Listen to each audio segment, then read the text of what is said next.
Okay, it's 7 o'clock. It's time to start this meeting. Welcome to the Hanover Borough Finance and Personnel Committee meeting on Wednesday, May 20th.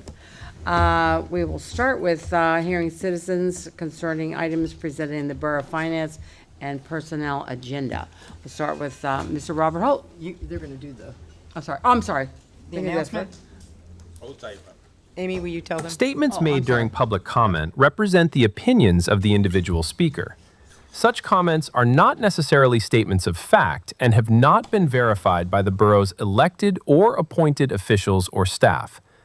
The views expressed do not necessarily reflect the positions of the borough, its elected officials, or its employees. When possible, if a question is raised, staff may provide contact information following the meeting so the matter can be addressed. Requests for borough records or documentation must be submitted through the appropriate process in accordance with the Right to Know law. Thank you, Mr. Holt, for your patience. I'm Robert Holt from the 3rd Ward. The neglected, unprotected, and dumped on 3rd Ward. And, Thomas Sowell, great commentator, he said, if you want to help people, you tell them the truth. And I don't think that always happens here. I know it doesn't happen here. And there's times you withhold the truth from us. You give us half-truths. You give us misinformation. You say things that aren't true, and you swear by it. Your disclaimer statement should include some of the statements made by you on the council are not statements of fact. So here we are tonight. And, I want to talk about this fire commission agreement, and you have this deal where you're going to have 2 attorneys from the same firm representing both sides, and you're going to waive the conflict of interest. And they're nice guys. They're good at what they do, but really you can't find another lawyer in this town to represent the interest of the borough or the township. So I just don't get it, that, it just seems to go. It's just like with your contracts and ongoing contracts, renewing contracts with Dewberry, Buchard-Horn, the same players all the time, never any new faces, never competition for bids.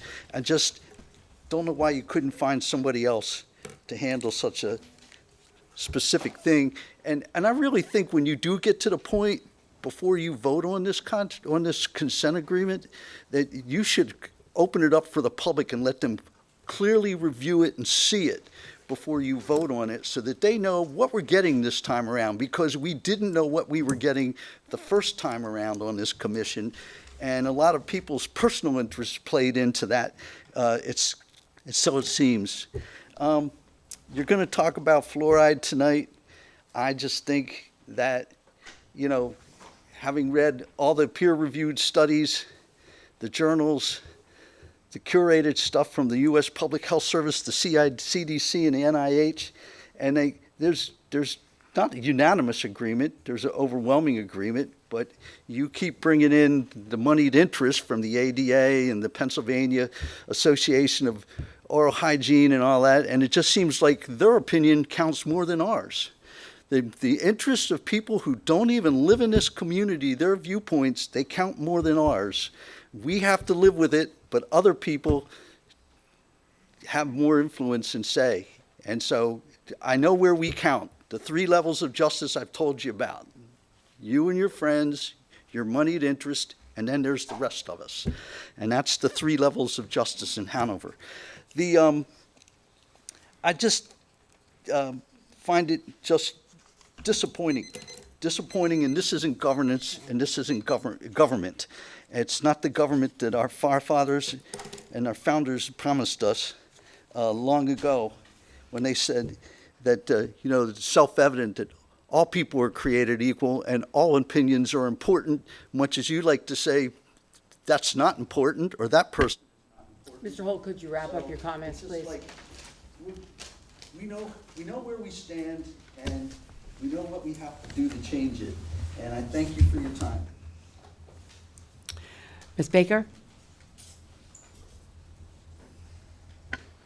Thank you. Ann Baker, 5th Ward. So today I'd like to reiterate that I am for keeping fluoride in our water. You've heard my arguments before. But the thing that I want to say today is that I appreciate that the council has taken pause, has held a town hall, and has heard from the public. And the public has told you, 75% of them who attended the town hall, that they would also like to keep fluoride in the water. And so I would urge you to take that into strong consideration. And I would also ask you to hold a roll call vote for this. Thank you. Thank you. Mr. Brian Neely? Welcome, Mr. Neely. Hi, Brian Neely, Fifth Ward. I want to address the fluoride issue. We used to, in this society, greatly value expertise.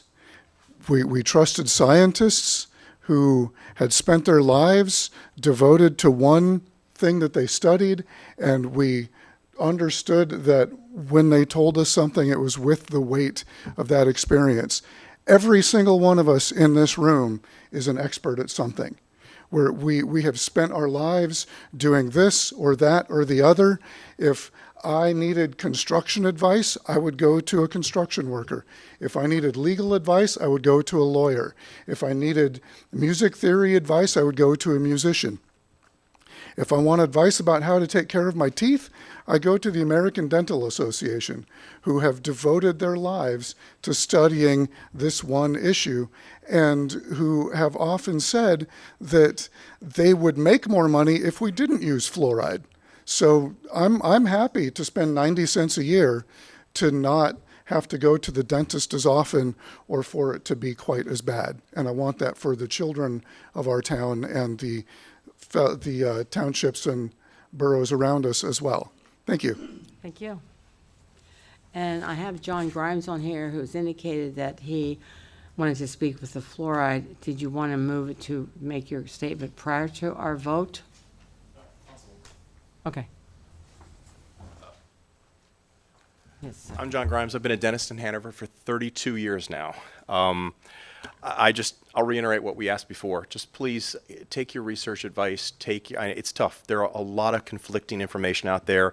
There are a lot of groups out there with an agenda who want to give you research to sway your opinion, a direction that it may not be fair to take. All the independent research, all the refereed, all the mega studies say fluoride is safe. It's been safe forever. There's no reliable evidence that there are any real health issues with it.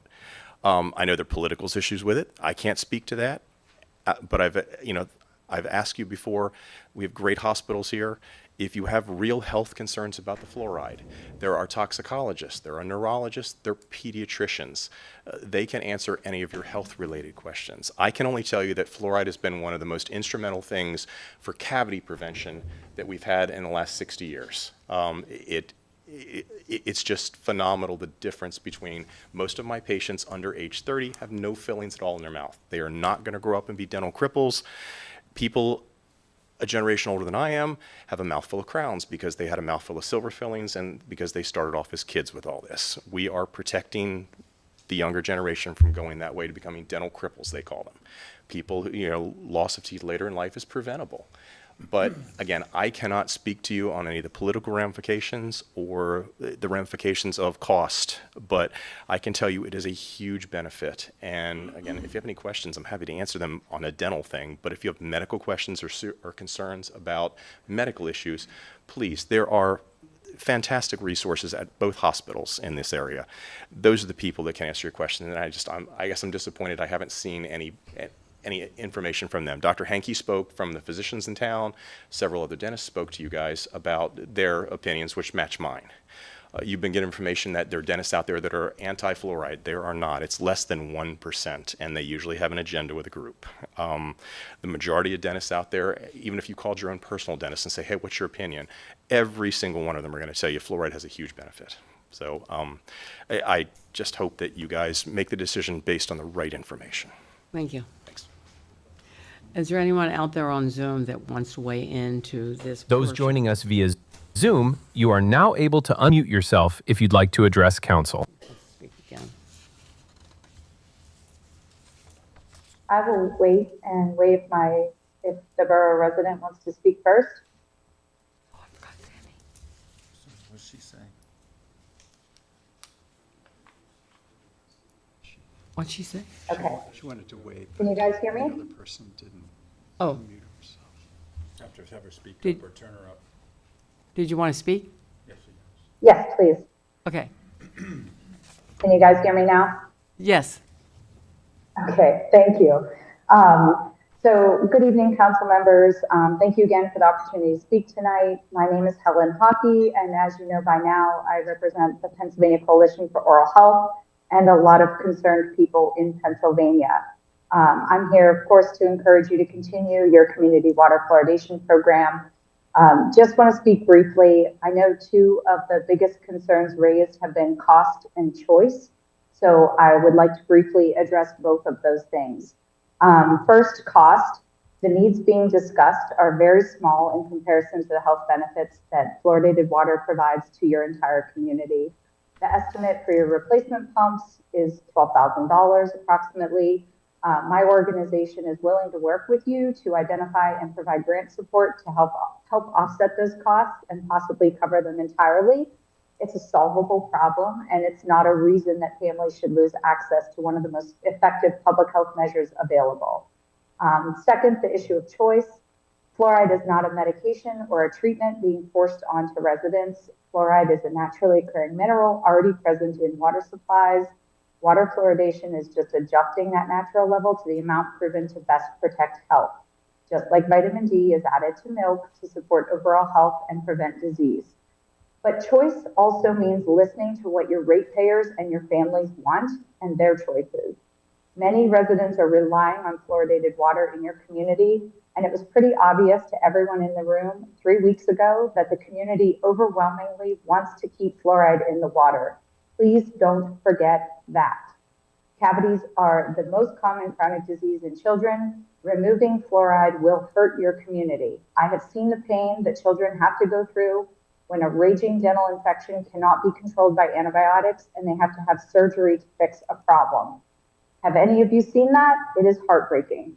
As council members, your job, your duty is to serve as the governing body and to maintain good government and protect the safety and welfare of your citizens. Hanover has an opportunity tonight to make the good choice of continuing to invest in prevention and health, and I respectfully ask you to make the right choice and help your community, not hurt it. Thank you. Thank you. Anyone else out there in Zoom land?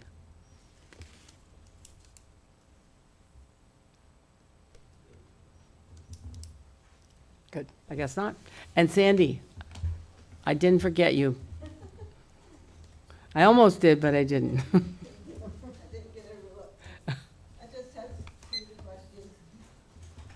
Sandy Mao, General Delivery. I'm wondering on this fluoride issue, why it wasn't taken to a referendum. It is such a controversial issue. Why didn't we ask the people to vote on it? That's our job. I beg pardon? It's the job of the council to vote on issues like this. Why would you not want to hear from the people directly? We did. It's our job to take into an account what people want us to do. Okay. That's 602, 601, the cattails. The cattails have been instrumental, number one, in keeping the trash from getting down into Sligo Run from people tossing the trash out on Wilson Avenue. And secondly, there's a mosquito issue. For the past 2 years, the state has been here at that location down behind the diner, testing the mosquito population. So why would we get rid of nature that is helping control the problem? Yeah, up here. Thank you. He'll talk there. Eric is. I'm sorry. Eric can talk. Okay, Eric can talk. I guess we'll let go then. Yep. We're good. I think we're good then with public comment. We did have an executive session prior to this meeting. Our solicitor will explain. Council met in executive session this evening from 6:38 to 6:52 to discuss a license and easement agreement with property owners regarding the removal of invasive cattails, to discuss a side letter agreement under a collective bargaining agreement, and then to discuss the conflict of interest waiver and consent for the negotiation of the new intergovernmental agreement with Penn Township for fire and rescue services under Section 708A, 5, and 2. Thank you. We have a couple of presentations this evening. The first one is a presentation by the York County for the Blighted Property Review Committee. And that would be you two? All right. All right, well, good evening, everyone, and thank you for the opportunity to present this evening. My name is Brendan Salyards, the Manager of Economic Initiatives and Analysis with York County Economic Alliance. And I'm Erin Strine, Manager of Community and Economic Development at the York Welcome. County Economic Alliance. Welcome to you both. So we'll try to keep this brief, but wanted to present on two entities under YCA's umbrella and a third program that we recently launched, all related to the remediation of blight across York County, and we'll try to tailor those comments specifically to Hanover Borough. So for those who aren't aware, YCA is the Economic Development Corporation and the Chamber of Commerce for York County. We've also got the Main Street Organization for the City of York and a number of the county's authorities. So we don't have the Blighted Property Review Committee on here, but BPRC is an extension of the Redevelopment Authority of the County of York. They exist for the purpose of certifying properties as blighted. We'll talk about what that means. But BPRC covers the 71 municipalities outside of the City of York.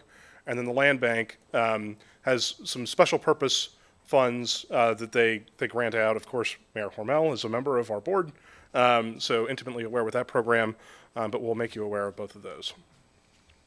So again, YCLBA, the Land Bank Authority, it's a joint entity between the Redevelopment Authority of the County of York and the Redevelopment Authority of the City of York, but they're for the sole purpose of trying to eliminate blight and return properties to the tax roll. So whether that's demolishing blighted properties, using funds for interior demolition to support a redevelopment project, or working through a judicial sale purchase. The land bank has the ability to buy a property there and then negotiate with a private developer to see that property redeveloped.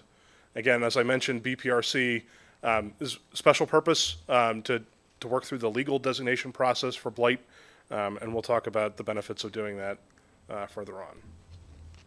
So, at this point, I think if we want to turn things over to Erin. Yeah, that's great. So essentially, when we talk about blight, what we're talking about houses that we've all seen, properties that we've all seen. They are vacant or abandoned, they're neglected or underutilized, or they're structurally deteriorated and unsafe. So the goal is to eliminate that blight so that it's safe, healthy, and potentially can be reused for other sorts of housing opportunities. We really like to be proactive with this versus reactive. We all have seen those houses or properties that have just languished for years.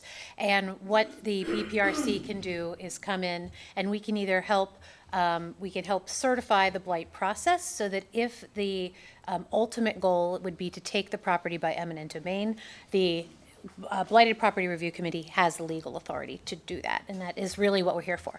Of course, we don't want it to take place that way. We would rather go through the steps, and we do have some handouts that we can leave afterwards for you that can that outline the process. And it admittedly does look like a very complicated process, but we can shepherd through, make sure that we're communicating with the property owners, and then ultimately the goal would be to get them to remediate their own property. We really want to we're doing outreach like this to make sure that people all over York County are aware that this is available. We are working on kind of revitalizing some of our materials, and then we'll be reaching back out to go over some of those things. And we do have a grant application process for demolition funds, et cetera.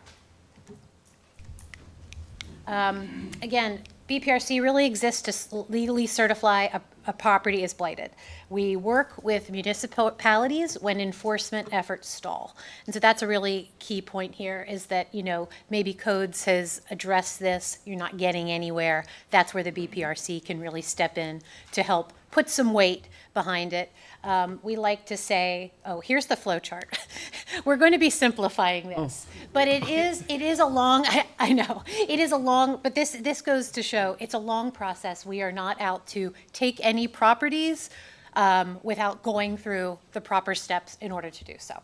And you'll note that there are off-ramps at every stage of the process. Yes. Appear to be. So, Yeah. there's never been a property that's been taken by eminent domain via the BPRC process. But we've gotten close a couple of times, and the property owners, have remediated the conditions. Right. So, BPRC exists with other tools to kind of have that carrot and stick approach so that we don't have to go down a road that nobody wants to go. We want to make it as easy for the municipality and for the homeowner to deal with the blighted property as much as possible. Again, we don't want to end in eminent domain, and if the conditions are remediated, we don't have to. We do have an online form that is through the YCEA website. We have a land bank subpage. This is an opportunity where really anyone, any community member, any municipality can enter properties that they feel meet the definitions of blight, which are described in a link that you can access there. And then that comes to us, we review it, and we can add it to our list of properties. Okay, so shifting gears from maybe the stick to the carrot, the York County Land Bank Authority has a couple of funding streams that have been designated by the county commissioners. One of those is the Act 152 of 2016 fee, which is a $15 fee on all transfers of property in York County.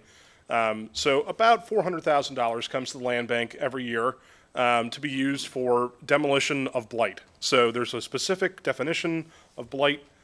What that means is more rigorous than the urban redevelopment law. So sometimes we need to make that clarification.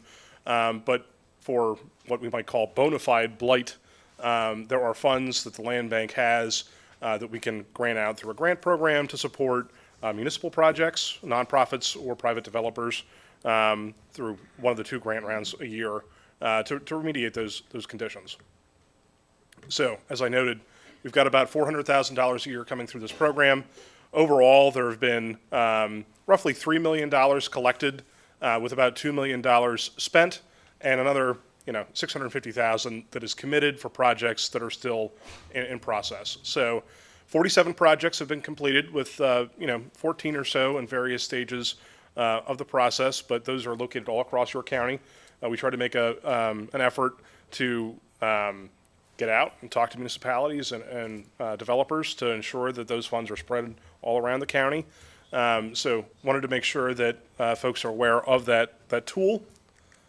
And then we'll leave you with some information on the grant cycles. So we opted not to do a spring grant round this year because funds were getting a little tight several years ago when the property market was hot. A lot of funds were coming into the land bank. With things slowing over the past several years, there weren't as many funds available, and the board wanted to ensure that they weren't overcommitting or stretching beyond the funds that they had in reserve to commit.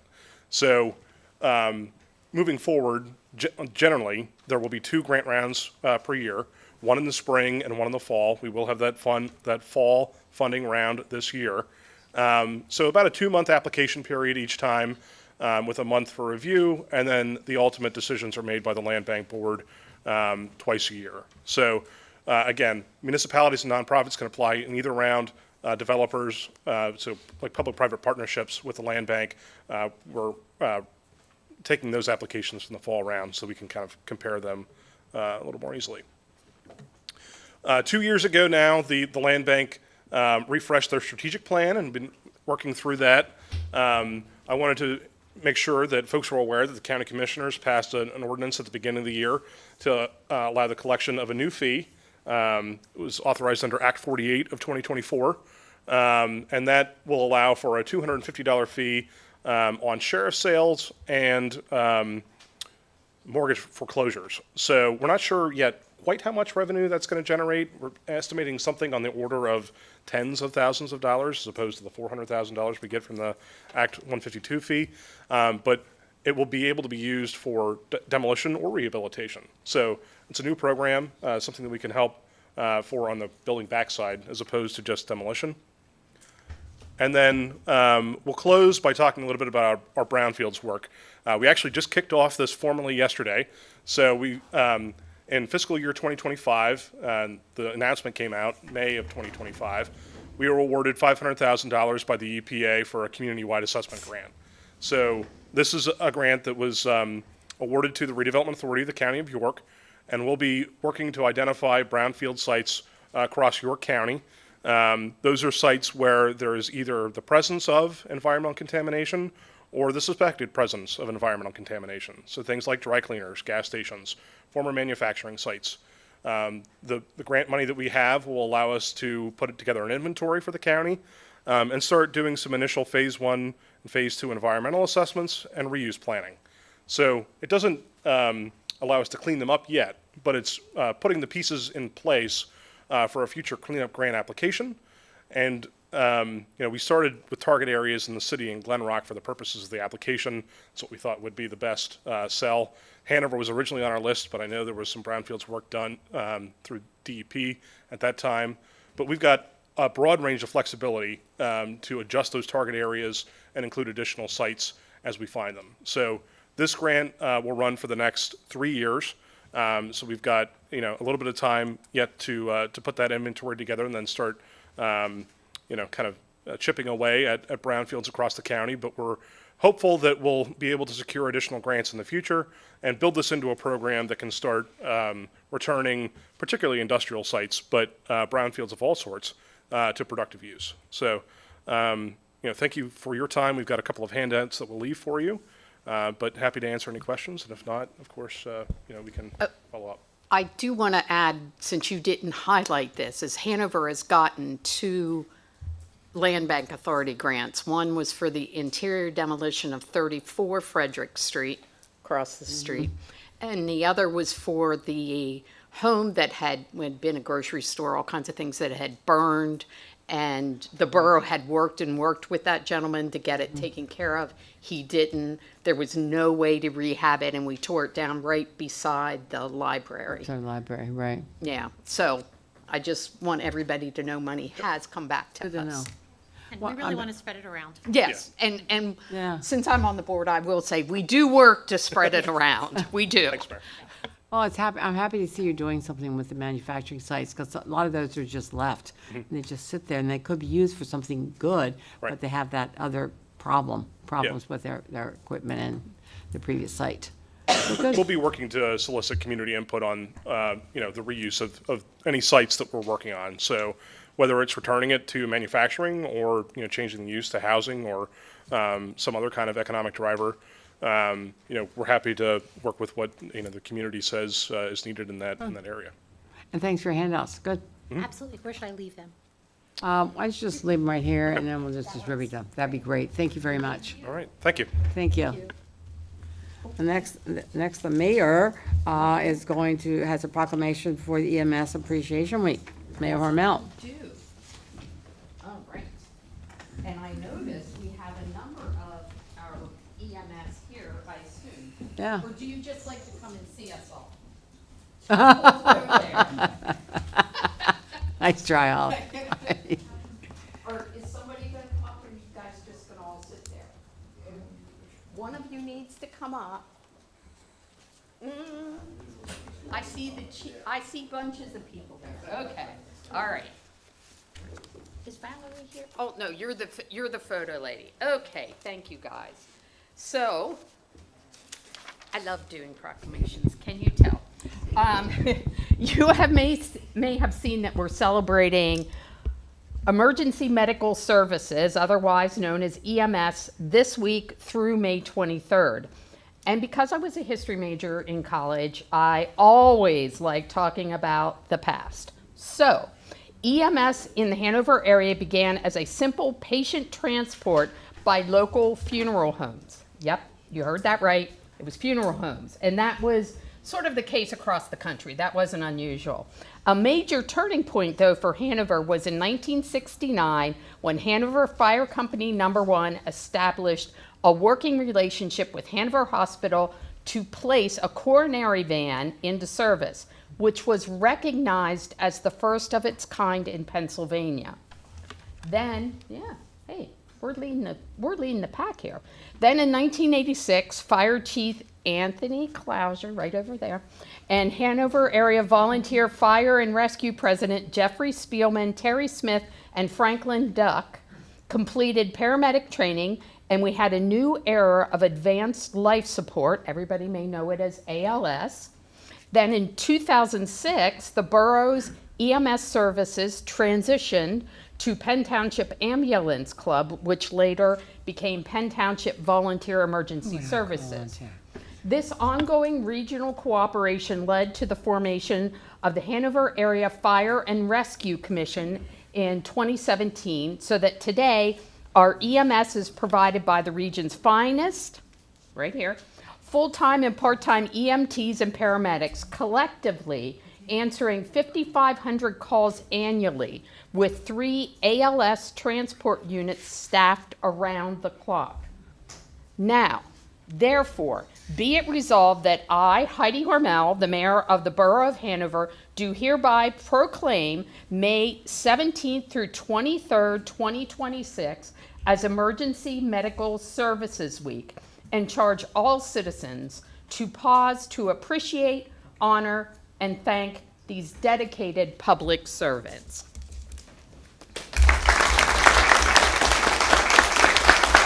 And now we will pause. Can you get us all in? We'll pause for the pictures. That is the right side up, right? I know, sorry, but we have done it upside down, okay? Thank you, guys, thank you, thank you. Thank you, guys, thank you. Uh-oh. Oh, they'd like to have this in the back. Lighting behind, I don't have this. Yeah, we need to have like a little hashtag thing. Get in here, I tell you guys. That's all right. Okay, thank you. Mayor Hormel, if I may. Oh, sure. Gentlemen, today I'm here because of our EMS. Today I'm able to take this off because of you. And today I will walk around this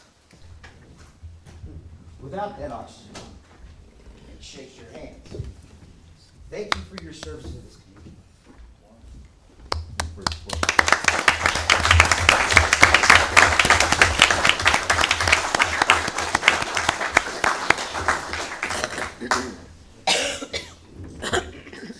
Oh, now I left stuff there. Jeez, Pete. Thank you very much.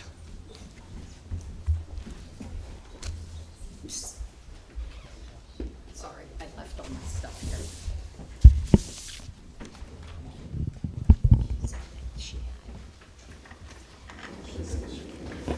But now I got to catch my breath. Thank you, Brian. Thank you for sharing that. And thank you very much for your service. We don't want to use it, but it's nice to know that it's there when we need it. So thank you very much. Next thing we have is a police patch presentation by Detective Stump, or the chief as well. AKA Vanna White. Yeah. He's way cooler. We need a microphone too.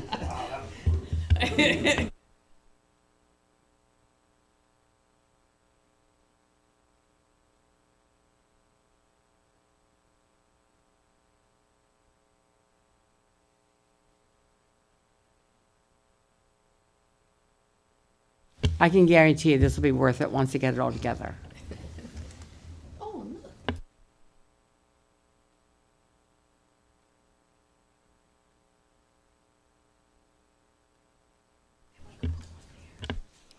Good evening. Thank you very much for having us.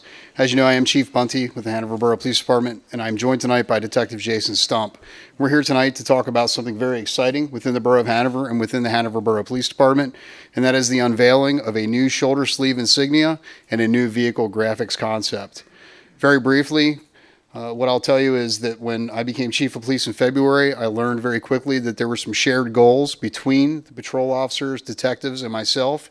And some of those goals included improved morale within the department and raising the esprit de corps of the department. One of the pieces of feedback that came to me through the officers was that they would like to have had a new patch, and they wanted to help design that patch and have some say in what that patch looked like. This isn't the first time that this has happened in the department. When I was a younger patrol officer, the department transitioned to a new shoulder sleeve insignia, which you'll see on the boards right now, under Chief Randy Whitson. So this is very important to me as a new chief, that the department has made this decision and they're working together to make this happen. At this time, I'd like to ask Detective Stump to talk about the process and how we got here. Thanks. Good evening, everyone. It was a good opportunity. We have a lot of newer officers in our department, and this was a great way to draw people that we can all have a say in our department, starting with the patches and the new vehicle designs. So what we did was every officer could come up with a patch and a vehicle design. I will say our officers are very good with AI. We had a lot of great designs and patches.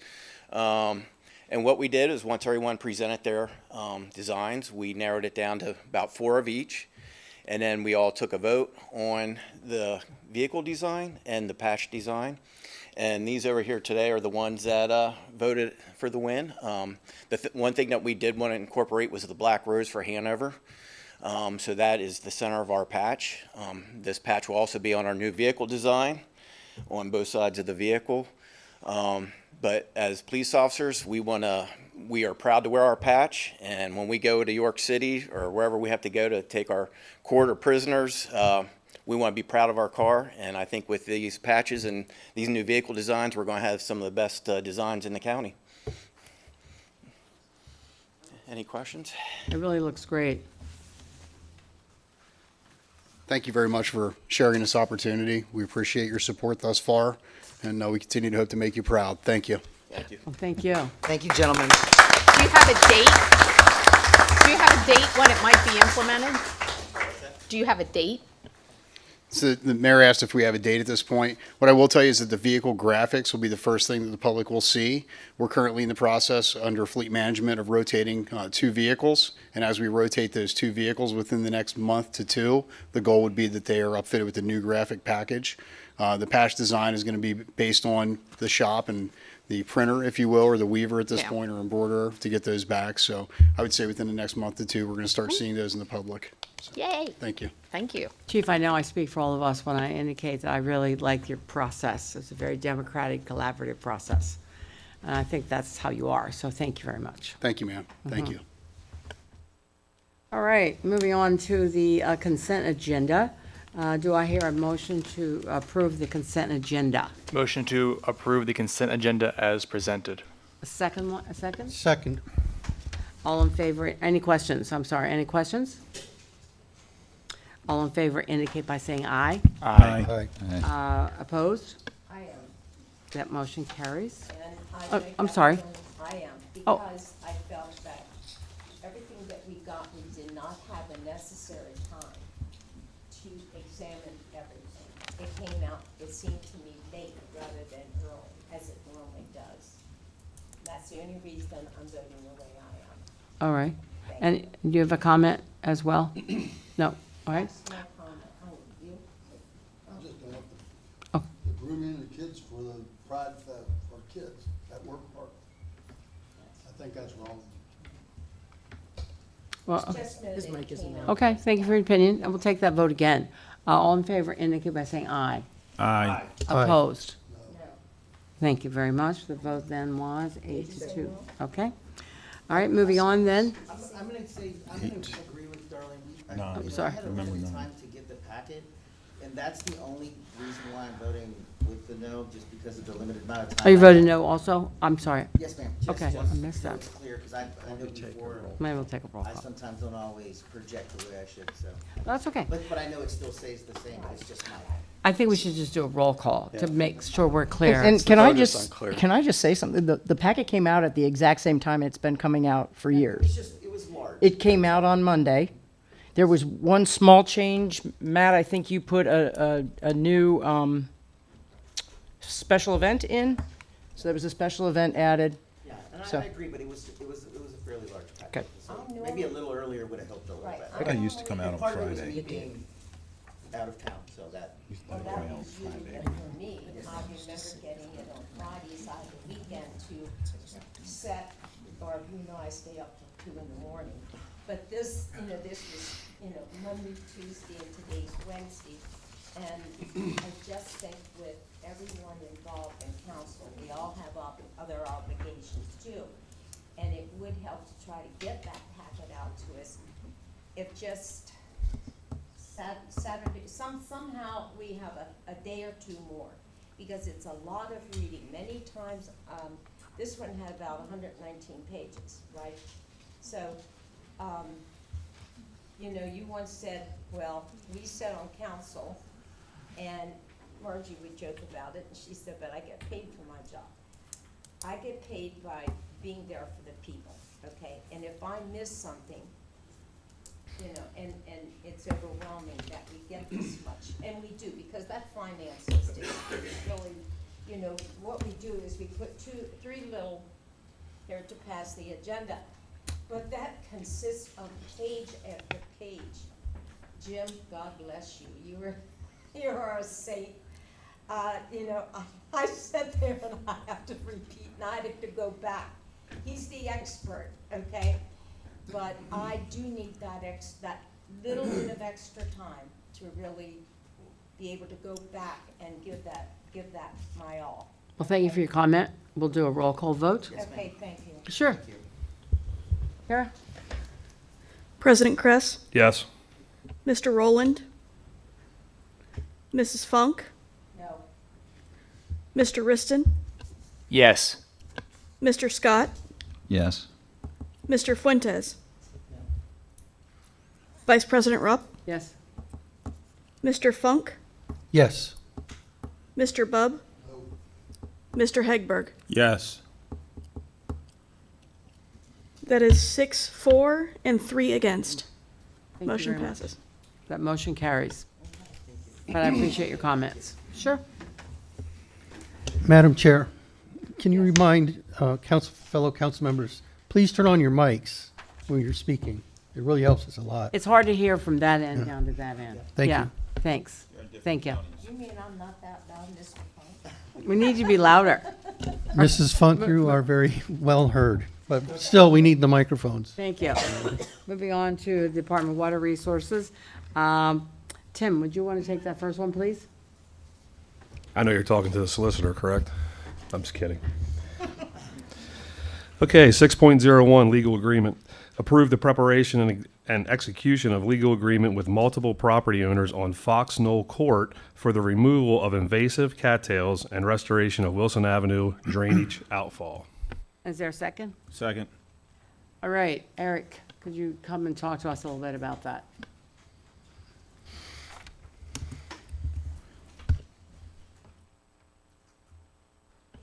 So this item is on your agenda as a result of the recent stream project that we completed. One of the problems we have is with a population of invasive cattails that close by, they will invade that stream environment and they will take it over. And that's not really what we want. That's not why we spent all the money to get it all restored in there, simply to let it alone and kind of take its own course.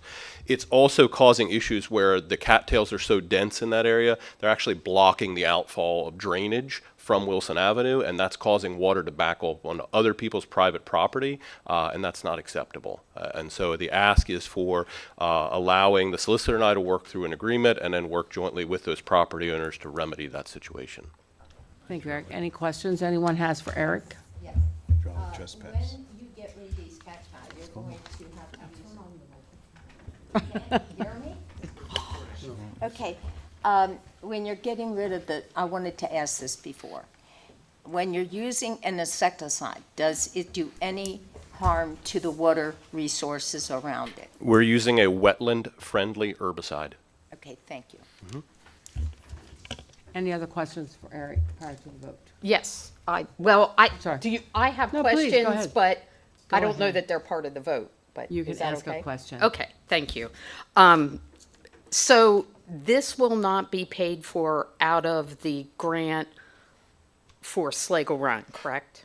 There is a chance. We are in conversations right now with York County to see if they will pick this up because of the threat that it poses to the investment that they just made in the stream project. But if it does not pick it up, Stormwater Authority has operational funding for a maintenance item like this to take it on. Okay, and then from what I understand in reading, this will require ongoing maintenance. At least 3 years, correct? Yeah. These are not something, unfortunately, you can get rid of. There is a method you can actually get rid of them once and for all, but it involves having to flood the area so that there's at least 6 inches over the cut stumps, and that's just not technically feasible for us to be able to do that. Is that why they weren't in the wetlands? Is why what wasn't? The cattails. They weren't in the stream beds that. Yeah, they're sort of to the offside of. No, what I know where they are, but I meant you said that they'll migrate into. Correct. That they will get their feet down and they will make a run But why down into the didn't they stream. previously? I guess is what- That was a wooded area before. But there there was a still a stream creek. there, but there Yeah. was not a wet flooded area in there. It was just a sort of junky wooded area through there. It They didn't have, don't grow so- under trees. Yeah. With what we've done in there now, we've created this sort of wide stream and floodplain area. It's Right, it's very flooded right ripe now, for yeah. those cattails to get down into there. It didn't get into there before because that wasn't the condition. What you had before was an incised channel, a very deep channel that was just eroding a straight path, and there really wasn't an environment for cattails to get a hold in there. And so they kind of Because stayed up in it that area did with flat. flood out from the stream back in there. When it was the wooded area, Mhm. it would flood and then drain out. Where you have the cattails now, it stays water laying in there. And what I want to do is get those cattails out of there, reestablish that drainage to move through there. And then so it will drains that out. be like a right of way for the bird to keep going in there, or will they? That will be a part of the conversation on the ongoing maintenance of it. The original subdivision plan just simply shows an arrow that goes down through there and says runoff. Okay. It leaves a little to be desired as far as how it's supposed to get there. Okay. All right. Thank you. Yep. Thank you. Thanks for the clarification, Sure. Eric. We've had a motion and a second, and any other questions that we need? All right, we're ready to vote. All in favor indicate by saying aye. Aye. Aye. Opposed? Carries then. Thank you very much. The next one on our list is fluoridation. According to our agenda, it says discussion and vote to retain or eliminate fluoride additives in the water system. I want to make sure that each person has had an opportunity to present his or her opinions if she or he desires to do so. I'm going to start with Mr. Riston. Thank you, Chair. What I would say at this point is one of the things that I take not for granted being in this position is knowing that it's about what my residents in the Fifth Ward want me to do. They know that I'm a person who was knocking on doors, and that's what I did, was knocking on doors for the previous months. One of the things I did yesterday was stand at my polling location from 7 to 8, talking to residents about what their opinion is on the situation. Through that, the majority, not vast majority, but majority do want fluoride kept in the drinking water. And so regardless of my opinion on the issue, that is what I'm going to be doing. I want to say as well that I heard from residents on Tuesday, as well as getting text messages today. There was concern and grievance with not knowing that the final action on this topic was today at the committee level and not on the council level. I don't know if any of us will have a change of opinion versus it being next week. I'm not asking for it to be done that way either, but I'm just letting you know that when we were stating on this issue that we have done a better job than on this issue than other issues, having a town hall, reaching out, doing a press release, doing a video, doing what we can to really reach out to as many people as possible. And so at the very least, after the final action is being taken tonight, not next week, I stand on those shoulders of this current council that we've tried our best to meet the moment on this topic. So, yeah, thank you. Thank you. Who's down there? Mr. Bub, any comments? Well, I'll start by saying it's a poison. If you look at the front of the bag of fluoride, it has a skull and crossbones on, which is poison. It causes cancer, which I have dealt with in the past. It causes other health problems, which I'm dealing with now. So I cannot rightfully agree to keep the fluoride in the water. I have to vote no. Thank you for your comments. Thank you. Darlene? Well, Comment? You don't have to make a yeah, comment if you don't I want. did my own research, okay? Okay. I listened to everyone, and you are all, every one of you, paying for that water. And if you remember Jim Jones, drink the Kool-Aid, why would I want to do the research? And I did pro and I did con, both. And I found out that in the first 50 years since we put it in, it was all pro. They didn't feed you any cons.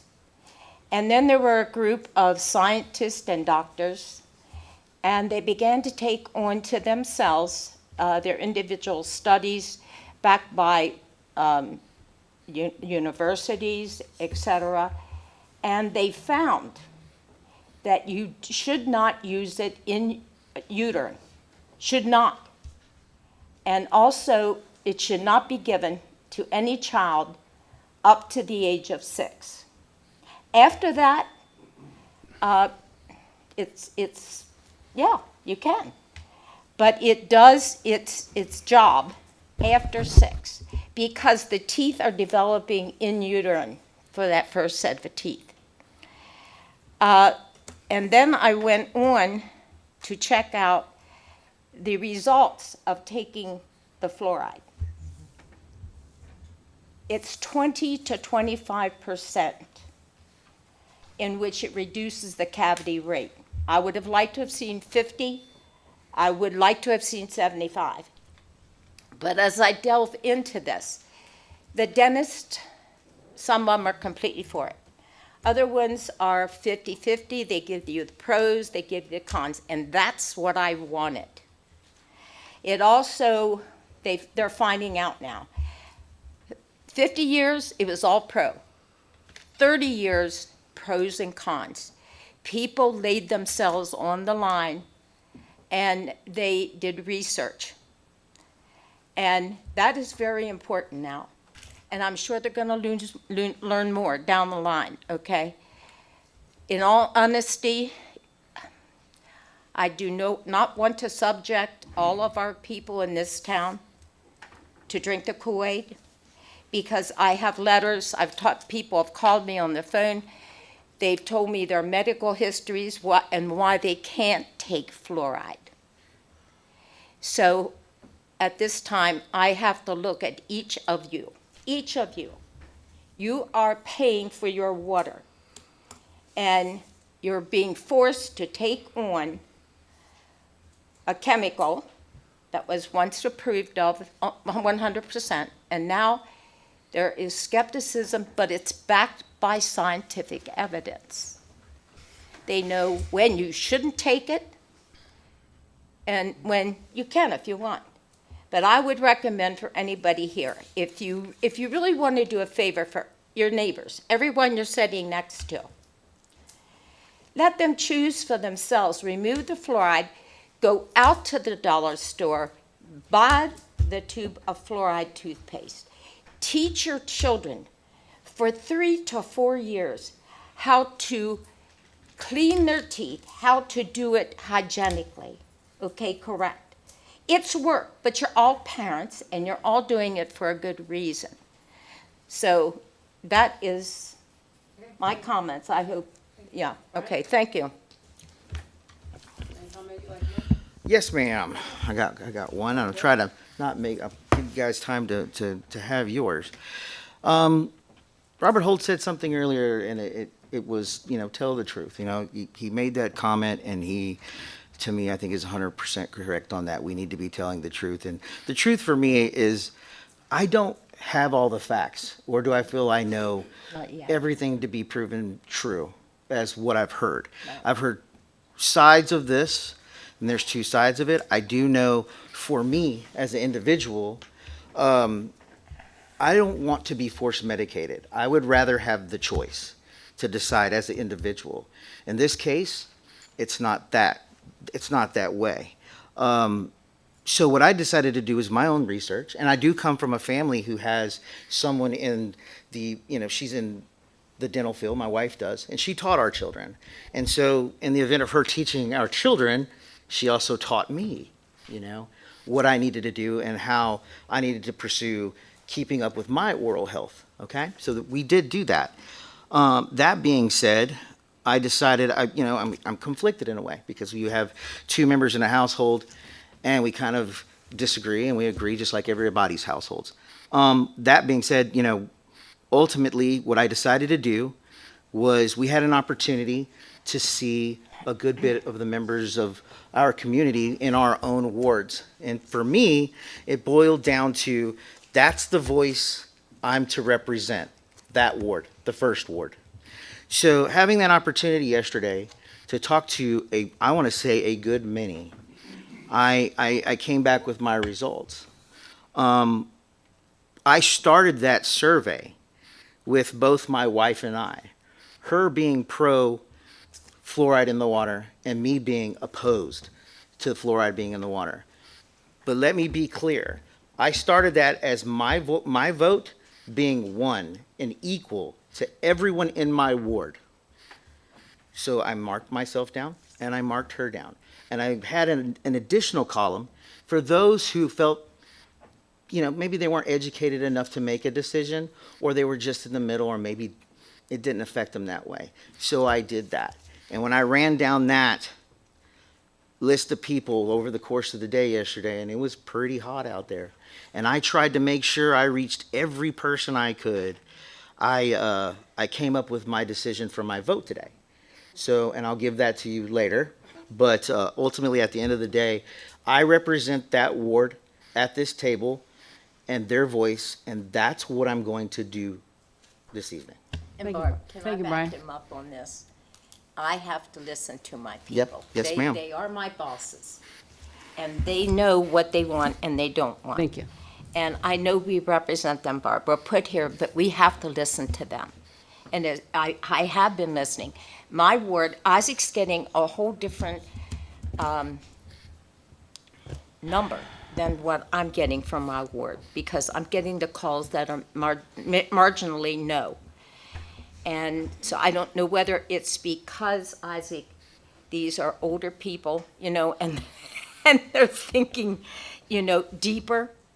I'm not sure. And I'm not sure whether sometimes we just say yes for the sake of the past 50 years. And, you know, when that 30 came into play, the change is going to take longer to accept and to find out things that are taking place under fluoride that we didn't recognize yet. But we don't want to get into a crossover kind of discussion. I just ask for comments. So I think, thank you very much for your comment. I appreciate that. And what I'm saying to you is Thank you. I listen to my people. Thank you. Just like Brian does. Thank you. And majority of mine that I spoke to said no. I forgot to ask the youth representative, maybe you have a comment you'd like to make as the youngest member here. Wow. Any comment you'd like to make? You want to think about it? Isaac, would you give her your mic, please? Thank you, sir. Turn it on there. There you go. I would just say we should keep the fluoride in the water. All right. Because if I go to school, it's like I see the people who would be affected by it. Thank you very much. I'm in the school, so I would see the people who get affected by it. Thank you. Thank you. I've got one more thing, All right. just tiny. I Make it urge. quick. Can I?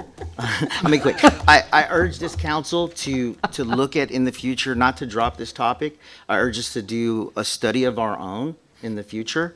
And in doing that, we also need to look at what exactly are we going to do that study on? You know, what are we looking for with the fluoride? I think we can include it in some of our goals when we get to our goals discussion. Thank you, ma'am. Thank you. Sure. Thank you, Barb. Sir, you'd like to make a comment, Mayor? No. Okay, good. All right, moving on. Mr. Hedgeberg, any comment? You don't have to make a comment if you don't want. I'm hoping I'll give a quick remark. You know, as the gentleman stated that, you know, I'm probably the only scientist on the committee here, that I rely on scientists who are in fields that I am not. I have not seen anything from the EPA or DEP or any other regulatory body that says that we should remove it. If it was in fact a major concern, as PFAS, microplastics, and other contaminants, they would be stating so. It's not to say that at some point there is a change, but if there's not enough factual research and data to support it, they're not going to make a change.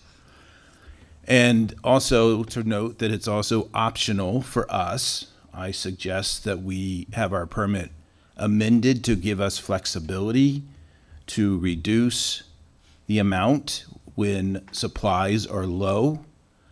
But this has come up. I'm trying to understand how this whole process happened this way with this concern all of a sudden. However, the thing that really, besides the science side, that we have to think about is Hanover is defined as an environmental justice community or one of poverty or low income. Many of us have the ability to have dental care, but there are many families in the school, we've heard it from Dr. Scola and others, who do not have the ability to have dental care. Fluoride is great when you have it in your toothpaste. We all like to say, yep, when you go to the dentist, you floss. Yes, ma'am, you're doing it for me, right? It's a fact. We don't do well with taking care of our teeth, and children are the worst at it. So for me, the basis is I don't see a reason to change until there's factual from the government, EPA or others, that are indicating that there is a problem. So we're sort of searching for a problem when one hasn't been presented to us. And yes, you can find anything on the interweb, as we know. So for me, it's really based not on the fact that this fluoride thing it affects me in any way, but we do have a lot of families that do not have access to proper health, and therefore I will have my vote. I don't have any comment. Thank you. Brad? Yes. Okay, so I took time to reach out with constituents, review social media, and scientific data.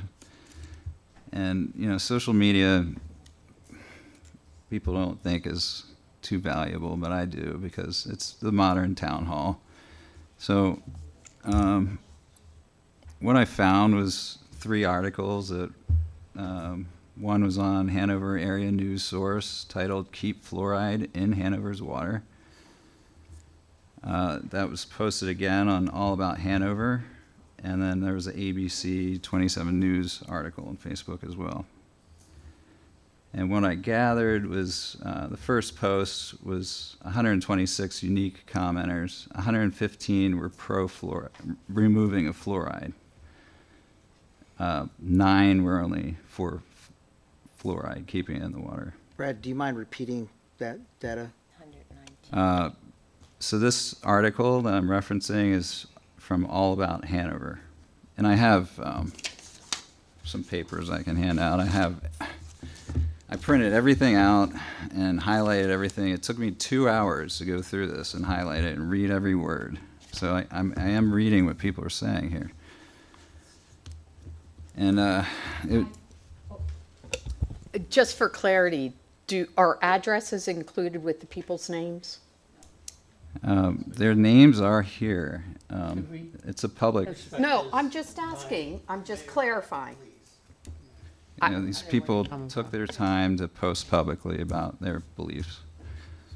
Okay, so that was a 13-to-1 ratio. The second article, 92 unique people, 83 were for removal, and 7 were for keeping fluoride. And post 3 was 70 unique commenters, 61 were for keeping removal of fluoride, 8 were keeping it. So total 288 people unique. 259, that's 90%, were for removal of fluoride. And so if they took the time to post and comment about this, I think that's valuable enough. And I mean, true, they didn't post their addresses, but they did have their name out there, so. Thank you. Okay, Oh, I'm I'm not finished. I'm sorry. Out of this, I gathered my own thoughts. Fluoride in municipal water does not allow freedom of choice or individual consent. This has been brought up several times.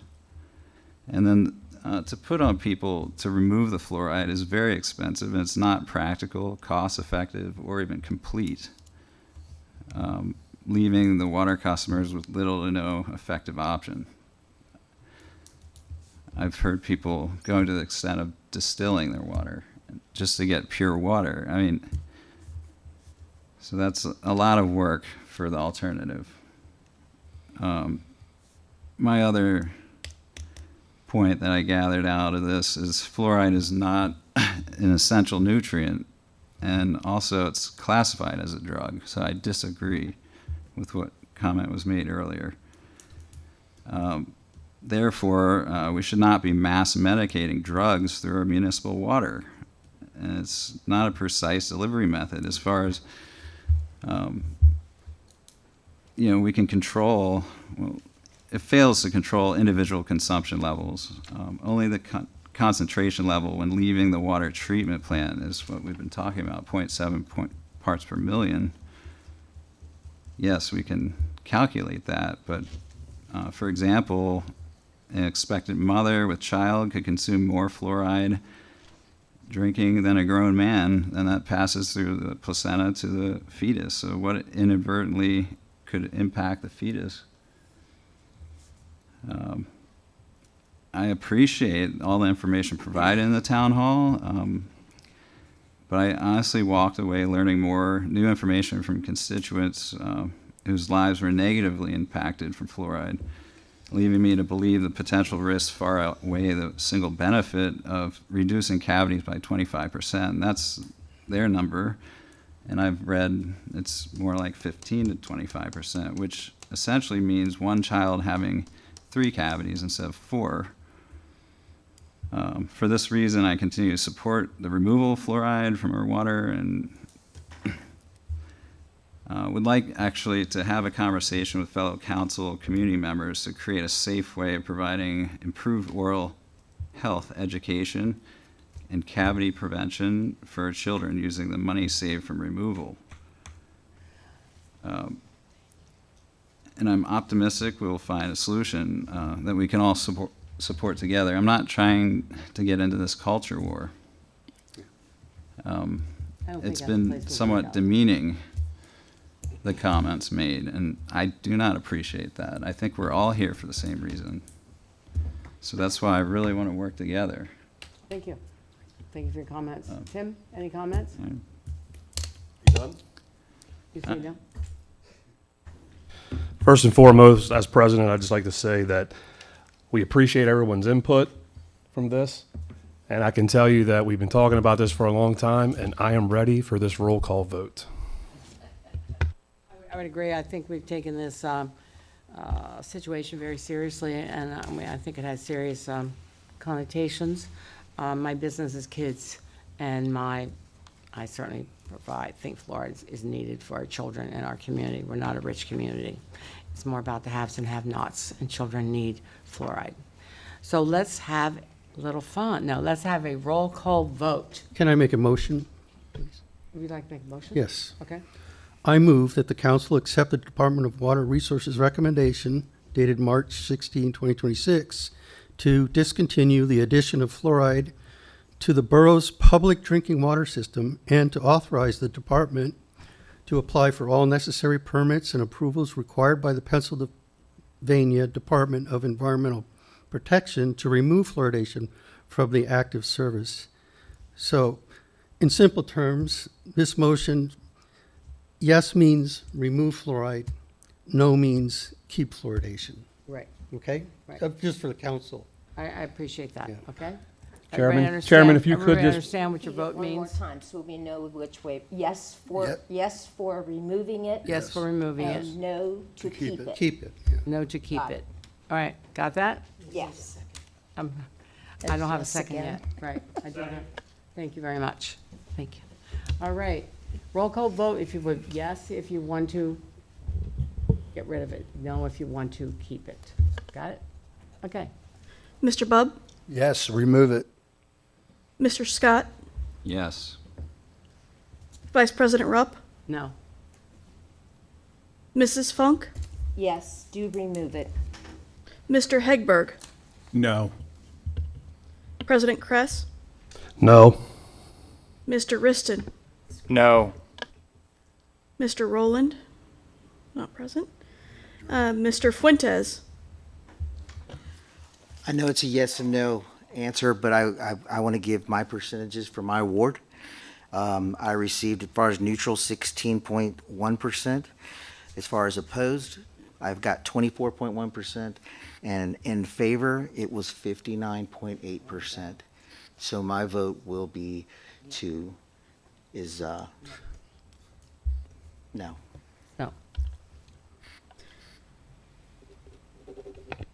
and Mr. Funk. No. I'm sorry, yes. I'm the one that explained it. Matt, I did didn't you get it just, right. did you just confuse the entire group and you presented it confused that? myself. You had me there for a second too. Okay, order. Brian? That vote is 4 in favor of removal and 5 against removal. All right. I thank everyone for their serious consideration of the issue, and I think that's the way we should handle all things. I really appreciate your studying of the issues, and we'll move on. All right, next on the agenda is a water system dedication. Chuck, would you take that, please? Water system dedication, accept offer of dedication for the South Heights Water System, condition on the final review of supporting documents by the borough solicitor and a completion of a punch list items. Second. Thank you. Any questions regarding this issue? All right, all in favor indicate by saying aye. Aye. Opposed? That motion carries. Thank you very much. Next, we have a planning commission issue. Want to handle that too, Chuck? Yep. Planning Commission, 300 and a half 3rd Street, approved resolution for preliminary final plan for 300 and a half 3rd Street. And a second? Second. Thank you. Any questions regarding this issue? Seeing none, I ask for a vote. All in favor indicate by saying aye. Aye. Opposed? That motion carries. Next, we're looking at the Governance and Policy Committee. Isaac, do you want to take that? I was, Sure, I can Go do ahead. that for you. Yeah. Looking to have a motion to amend the resolution allowing participation by telecommunication. So motion. Second. any questions regarding this issue? No questions? Okay. All in favor indicate by saying aye. Aye. Aye. Opposed? Motion carries. Thank you very much. And the next we have I'm sorry, go ahead. Of course. A motion to amend the resolution for rules of public meetings. Or approve the resolution. Let's approve the resolution for rules of public meetings. Yes. Do I have a second? Second. All right. Any questions regarding this? I hope you had an opportunity to take a look at it. Any comment you want to make, Isaac? Yeah, real quick. One of the things when looking at this entire document is that it's really grown from when it was originally drafted. And so some of this is pulls from the Roberts Rules procedure that we've already adopted. It just takes those out and puts it here. That's easier to read, so you don't have to buy a book. Additionally, it's supposed to allow to make sure the majority can govern while the minority is respected. And so if there's any other questions on the matter, I'll be liking that we can all talk about it. But I'm happy the solicitor was able to look it over and made some really good changes to make sure we're legally protected. Thanks. Any questions? Could it be read aloud At this time. for everybody to hear? I'm having, Sorry. You do have a question? Please, yeah. I turn do your have- microphone on. Got it on? Okay.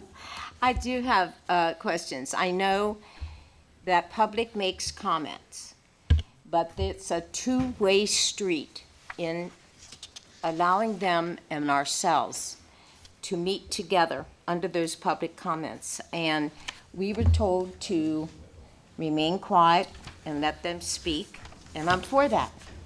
But there are many times that I would like to just ask a question or speak with them both ways. And I've checked with the people, and this is what they want. They don't want to come here and just speak.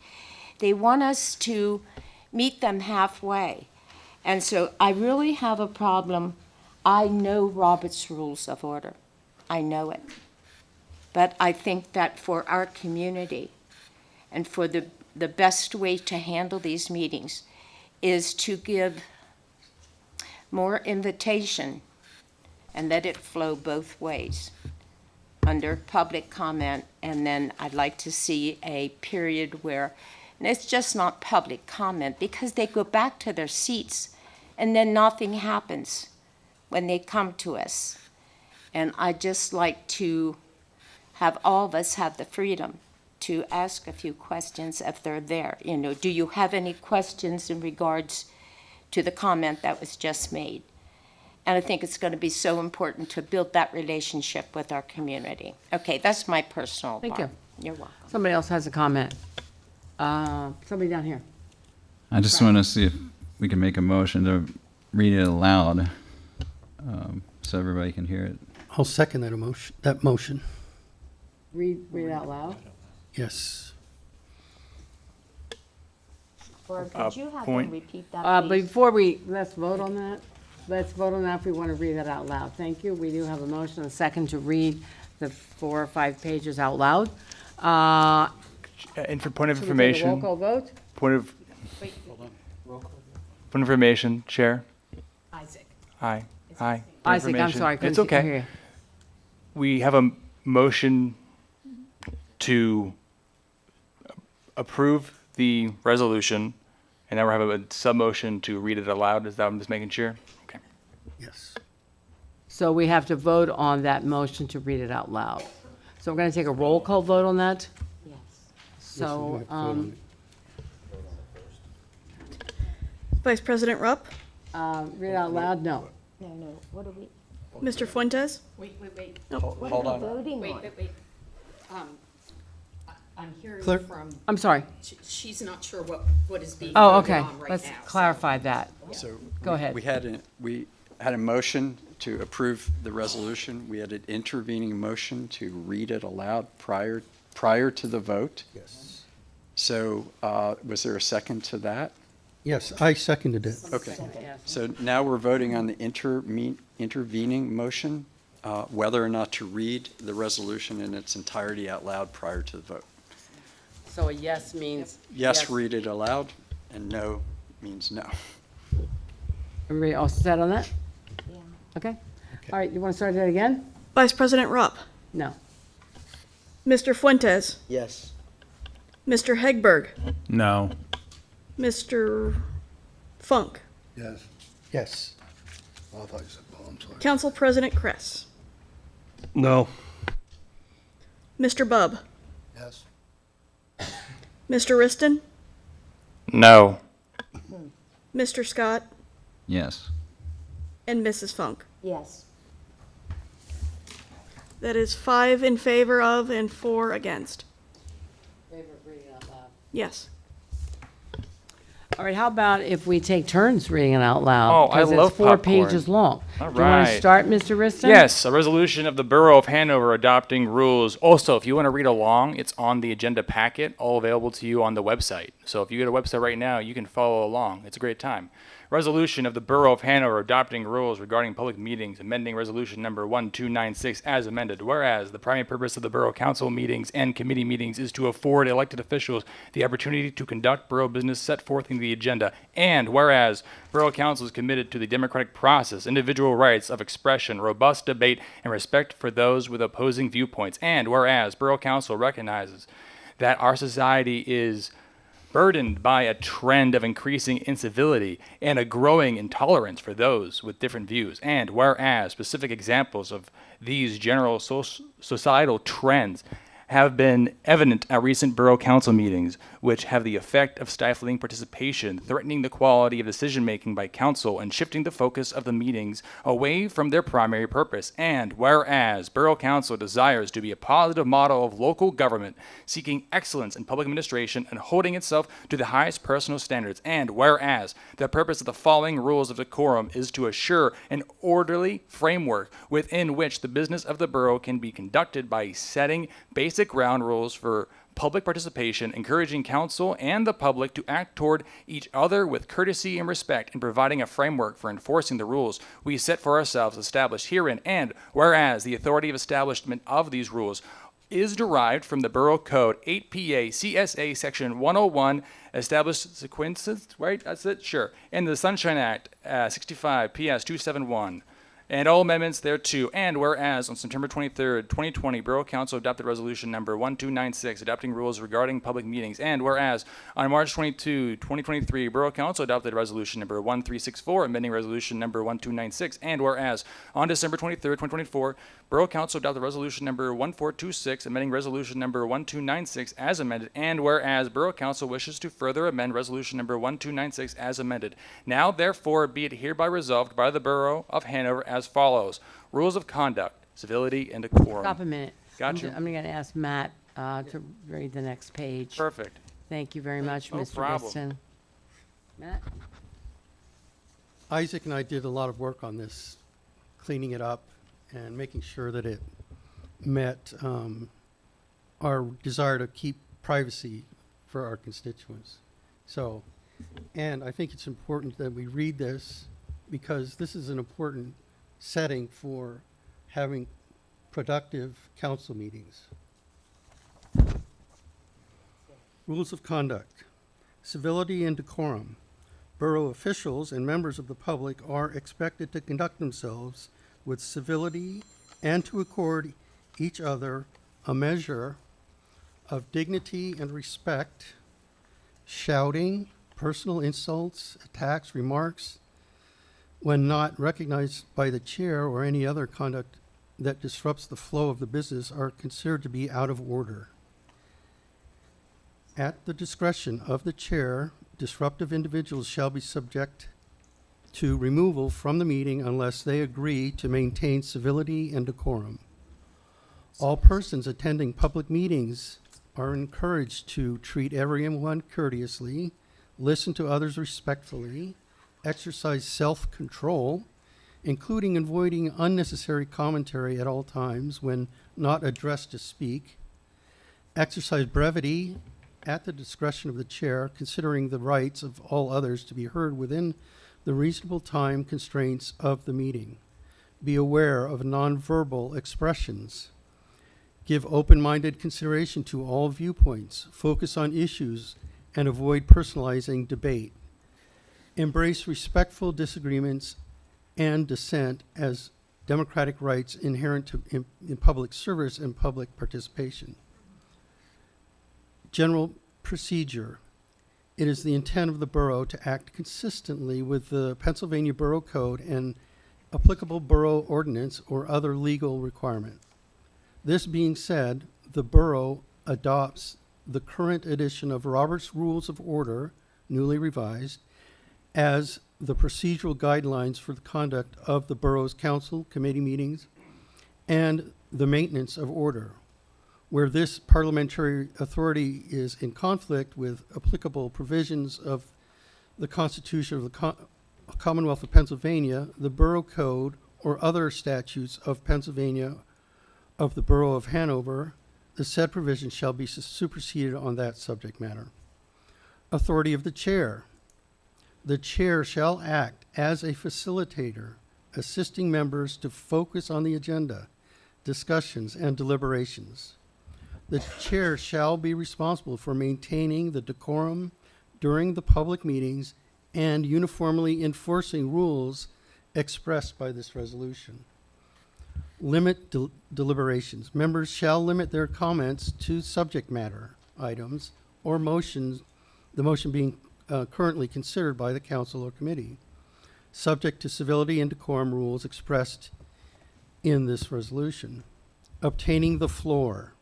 Members wishing to speak must first obtain the floor by being recognized by the chair. Do you wish me to continue, Barb? Public participation. Every public meeting shall provide opportunity for residents and taxpayers to be heard. The following rules shall apply. The Borough Council adopts, under Section 710 of the Pennsylvania Sunshine Act, the following rules for public comment and participation at borough public meetings. 1. Public meetings or public comments shall be scheduled twice on any agenda.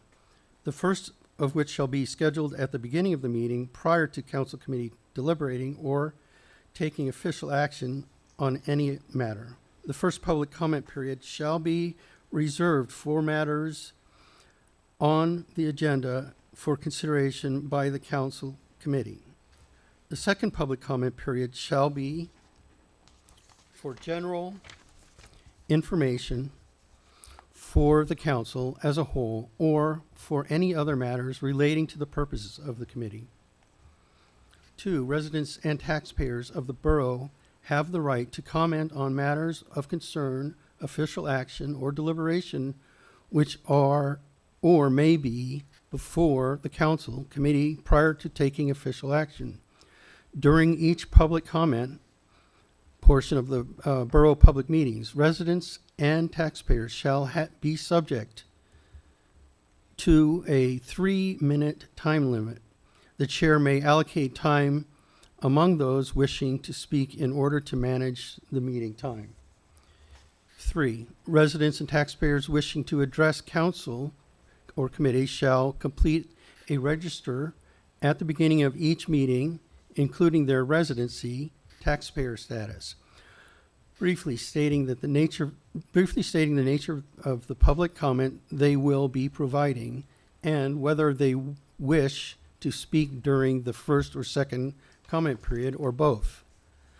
Residents and taxpayers, whether in person, this is number 4, I'm sorry. Residents and taxpayers, whether in person or participating through an authorized online platform, wishing to address the council or committee shall, at the time for public comment, provide their name and residency, taxpayer status, for the purposes of the minutes.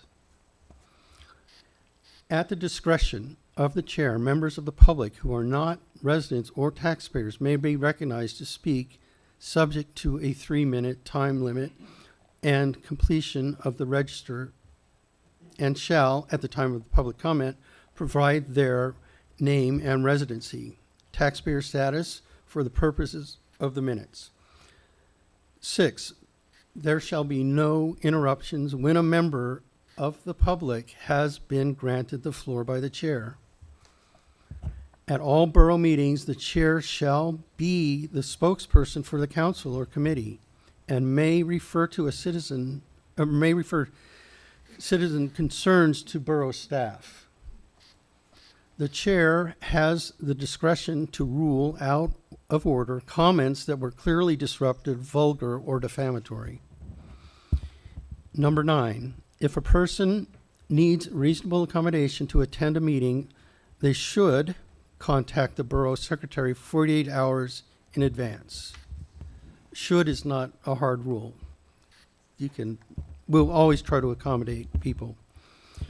If, in the judgment of council or committee, the period of public comment is unusually long, the atmosphere has become disruptive, or the comments become repetitive, council committee may move to close public comment and defer all or portions of the public comment to a subsequent regular meeting, or to a work session or an advertised special meeting to be held in advance of the next regular meeting.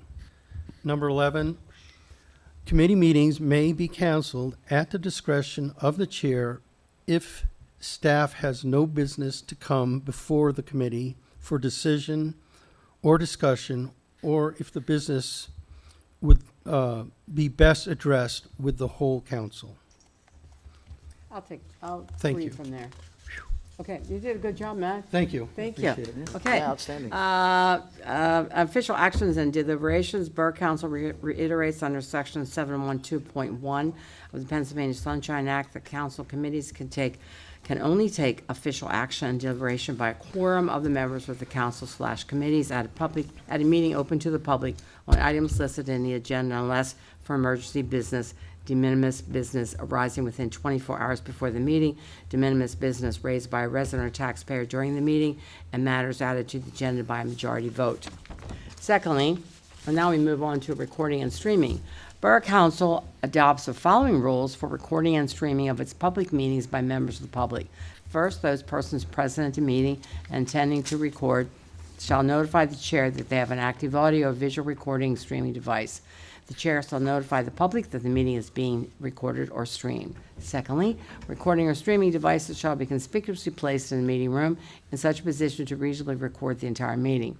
Third, such recording or streaming devices shall be operated so as not to interrupt or disrupt the activities of the participants of the meeting or the ability of the public to be seated or to observe a meeting. All recording or streaming devices shall be powered by their own source, preferably handheld, and not mounted to chairs, tables, or any objects permanently housed in the meeting room. If the recording device is mounted on a tripod or stand, it must be placed in a designated rear corner of the public seating area. And lastly, committee meetings may be recorded and posted to the website when live audio video participation is not available. Rules relating to motions and voting.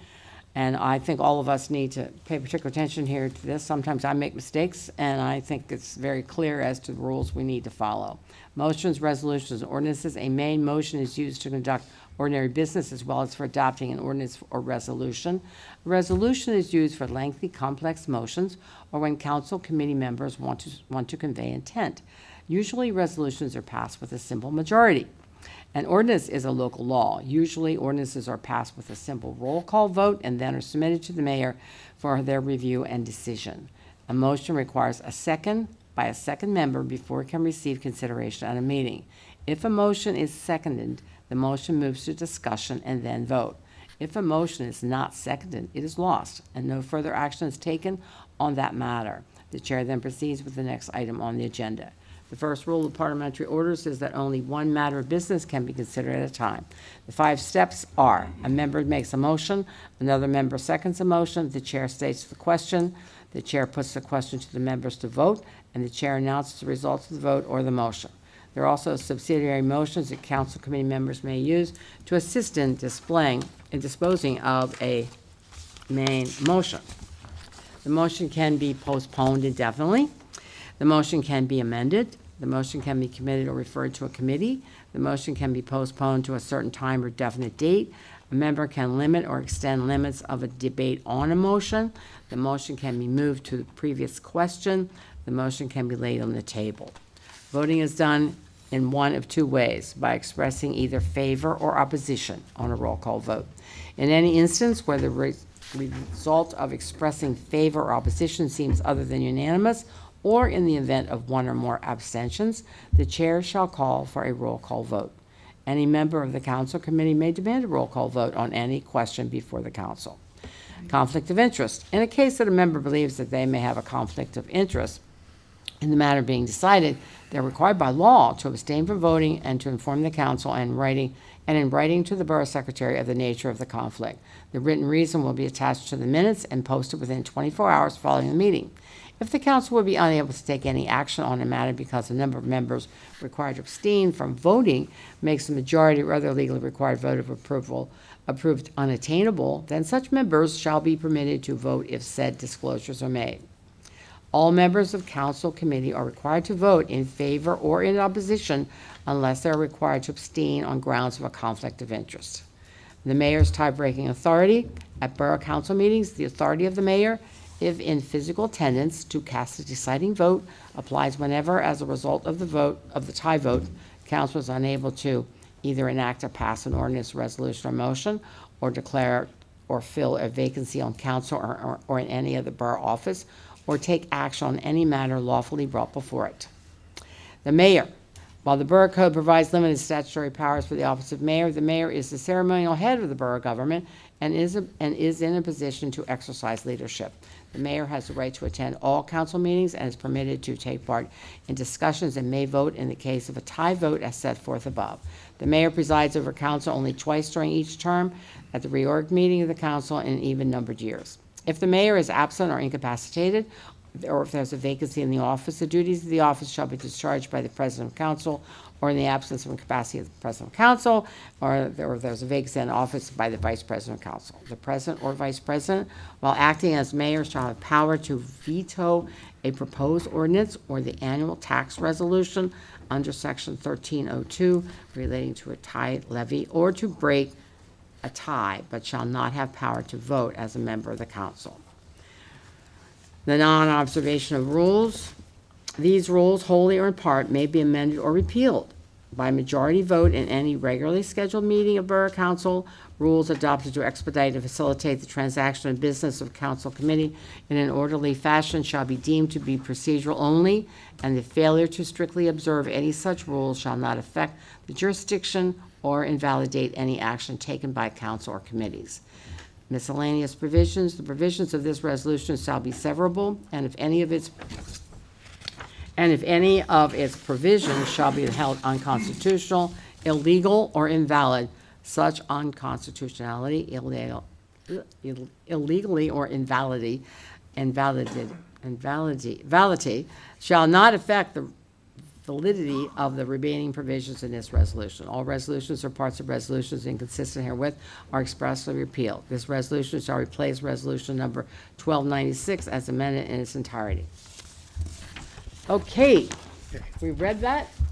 Thank you very much. Do we need then, do we have further discussions on the item prior to vote? We did have a second, did we not? Yes, We did, okay. Any other comments Yeah. before we vote? I just think that we could maybe split it down the middle, make it I'm 4 sorry. minutes. Did you wanna because make of a the 3 comment? minute. I'd like to make a comment, Thank please.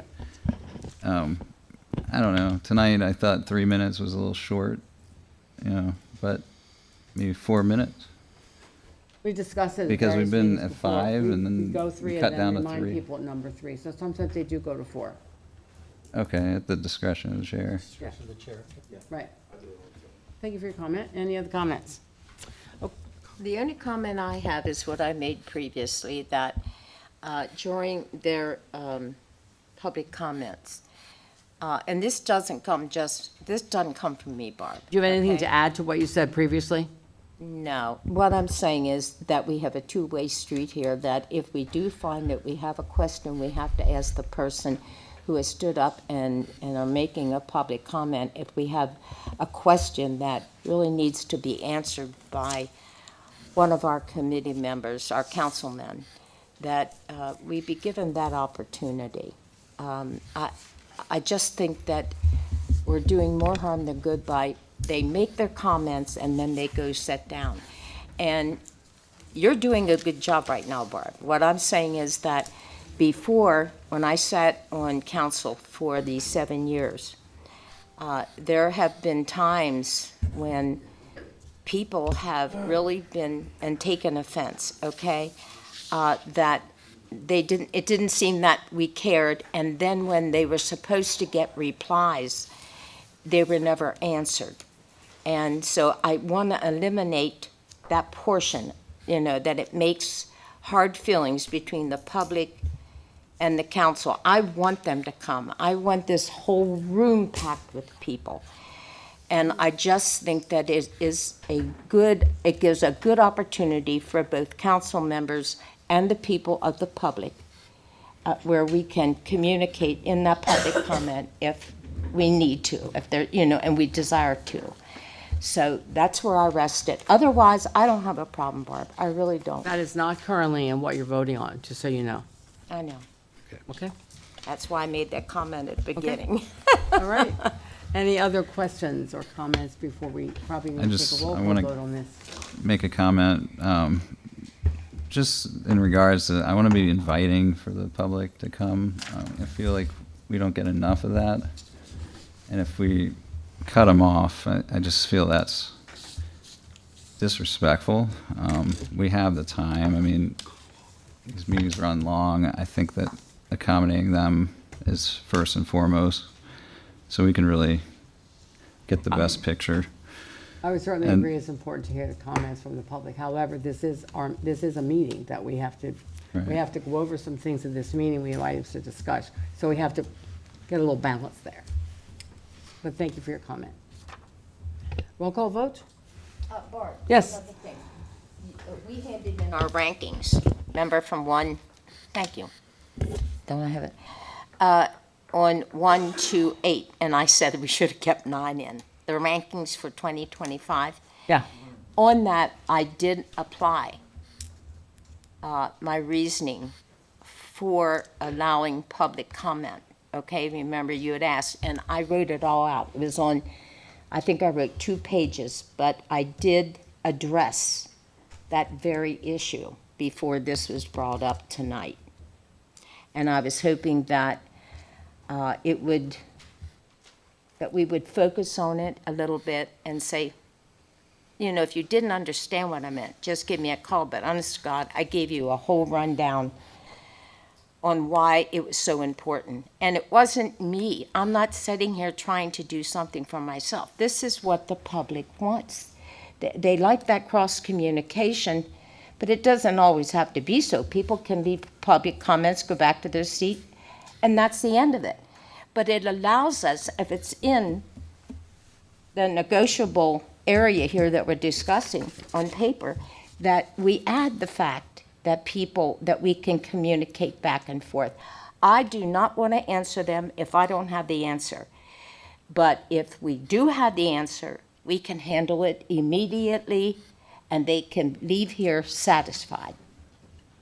That's where I stand. Thank you very much. And I think there are some communities that don't have 2 opportunities for people to speak. We do provide 2 opportunities for We public do, comment. but it's a I'm not one-way finished street. speaking yet. Yeah, I'm not it's- done yet. I'm Can I just- finish? Can I finish what I'm saying? Sure. Thank you very much. We do provide 2 opportunities for public comment, and there are many opportunities for the staff to get back to people, and I know that they do when they do have meaningful questions to ask. We've had problems in the past, and I don't want to have to continue to meet those problems, and it does happen. Are we ready to vote? No, I just want to have You said that the same open thing a couple of times. communication. Let's go to wrap it up, kind of. I mean, I don't mean to be I rude. know you're upset. I don't mean to be rude. No, Well, just. did you take my ranking seriously when I gave you that 2-page addition to that ranking in 2025? Because I gave you everything. And I'm sorry I have to bring it up tonight. I really am. But I think that we have to know that we have to resolve issues. This is not an explosive issue. It's saying have a 2-way street here under public comments so that the councilman would be and we can make up our own rule. We follow Robert's Rules of Order, but we can also add our own, and where we feel that we can make it better for the people and ourselves. I think you've made your point very clear. Okay, thank you. All right. Roll call vote on this. So we're voting yes if we agree to these rules of Engagement. adopting rules regarding public meetings. No if you don't like them. Mr. Funk, Yes. Mr. Fuentes, Yes. Mr. Riston, Yes. Mr. Kress, Yes. Mr. Hegberg, Yes. Mrs. Funk. I'm going to say yes, except for the fact of what I've got with council, with our group on governance. Vice President Rupp, Yes. Mr. Scott, Yes. Mr. Bub. Yes. That is, That motion carries. Thank you very much. thank you. All right, the next thing we have on there is the proposed proclamation for affirming community safety. Would you want to make that motion, Yes, please? if you don't mind, Please. I'll make that. 8.03, proposed proclamation for affirming community safety, trust, and privacy and transparency in the Hanover Borough. This, just by comment, this is a proclamation. It doesn't carry any legal weight. It just gives the public an assurance about why we're here and how we want to serve the public. It's meant to reassure the public during a time when many residents have expressed fear, uncertainty, or confusion about safety, privacy, and how the borough interacts with outside agencies. It does not change any laws or create any new powers. Instead, it publicly restates the borough's longstanding commitments that all peaceful residents should feel safe using borough services, that personal information is handled responsibly, that the borough communicates clearly and transparently, and that Hanover remains a welcoming, respectful community for everyone who lives and works here. In simple terms, this proclamation tells our residents that you belong here, you're all valued, your privacy matters, your safety matters, and your local government will communicate openly and act within the limits of the law. This statement of trust, stability, and reassurance, a way for council to speak directly to the community and affirm the values that have guided Hanover for generations. I'll second that. Any questions or comments regarding this issue? All in favor of that indicate by saying aye. Aye. Opposed? That motion carries. Thank you very much. Thank you. Thank you, Matt. Public Works, Chuck, would you take that, please? Approve a memorandum of understanding for maintenance, operations, safety, and management of the Hanover Trolley Trail. Any questions regarding this issue? Yes. Please. And AJ is here. Okay. Yeah. So I did read through this, and it sounds like the county parks are finally going to take the trail that is owned currently, which is the Med Ed right-of-way and the rail lines, by the authority. Has there been any discussion between the borough and the county about them taking ownership? I know that's not maintenance, but taking ownership so that at some point, maybe they will take care of all of it? In fact, it kind of goes the other direction. So on this memorandum, the county is basically saying, Hanover, we acknowledge that you own your section of the trail. Right. And also maintain the Med Ed right-of-way section of the trail, which is the last several hundred feet of the straightaway as you're heading towards Cherry Tree Court. What this memorandum does is say, Hanover Borough, you've been taking care of this. We want you to continue to take care of this. And basically that, like you had mentioned, that the Rail Trail Authority is turning over the portions that they own to the county for it to become a county park. So we will be part of that county park system, but we will continue to own and maintain our section as we have done since its inception. Okay. So we are just acknowledging that they're going through this process, and they're doing the same thing with all the other municipalities that the trail runs through. Okay. I won't get deep into the weeds what that means. I'll talk to you later. Just because I was on the Rail Trail Authority, so I do know some of the county park stuff. No, thank you for clarifying that. I appreciate it. And if you haven't used the whole rail, it's really quite nice. Yeah. It's really nice. I recommend anybody to ride their bike or walk. It's nice. Thank you. I had a question. Question about that. Escaping me. Okay, the e-bike situation, because it's a beautiful trail. We rode it this weekend, but some kids came through on these dirt bike looking e-bikes, and I've gotten comments from other people at the polls. So that's something yesterday. that we have covered in public safety, and it's something that the police department have made up a policy for.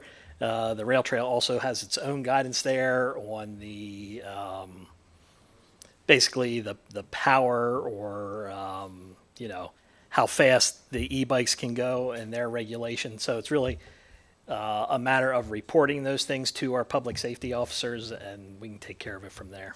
Okay, so when it comes to policing the trail, that's on us. Correct. Okay. Right. And what does the county maintain, the weeds around it? No, that's all on us. It's always been the borough and will continue to be the borough. Okay. Thank you. Thank you. All right. We had a motion, a second. We got some questions answered. All in favor of approving that motion indicate by saying aye. Aye. Opposed? That motion carries.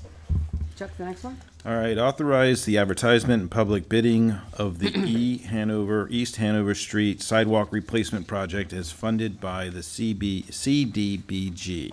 Second. Thank you. Any questions regarding this? All in favor of the advertisement public meeting of the East Hanover Sidewalk Replacement Project, indicate by saying aye. Aye. Opposed? That motion carries. And Finance, Personnel, Administration, under that, we have a motion to approve the extension of contract term 2 with KBS Incorporated from June 1, 2026 through May 31st, 2027, with the following contract year pricing. Zone 1, 0 to less than 20 miles, non-fuel component, $11.13. The fuel component, $1.84. The total cost is $12.97. Zone 2, less than 20 to less than 40 miles, $22.26 for non-fuel, $3.68 for fuel component. Total cost per wet ton, $25.94. And Zone 3, less than 40 to less than 60, $25.44, $4.21, and the total cost per ton, $29.65. Zone 4, more than 20 to less than 80, $29.68 for non-fuel component. Fuel component, $4.91, and the total cost, $34.59. Do I hear a second to that motion? Second. Any questions regarding that? All in favor indicate by saying aye. Aye. Opposed? Hearing none, that motion carries. And the second one, approve a resolution for collection procedures and adopting a schedule of attorney fees to be added to the amount collected as part of municipal claims for delinquent water, sanitary sewer, trash fines, and assessment accounts. Second? Second. Any questions? I just wanted to speak on it for just 1 second. Oh, please do.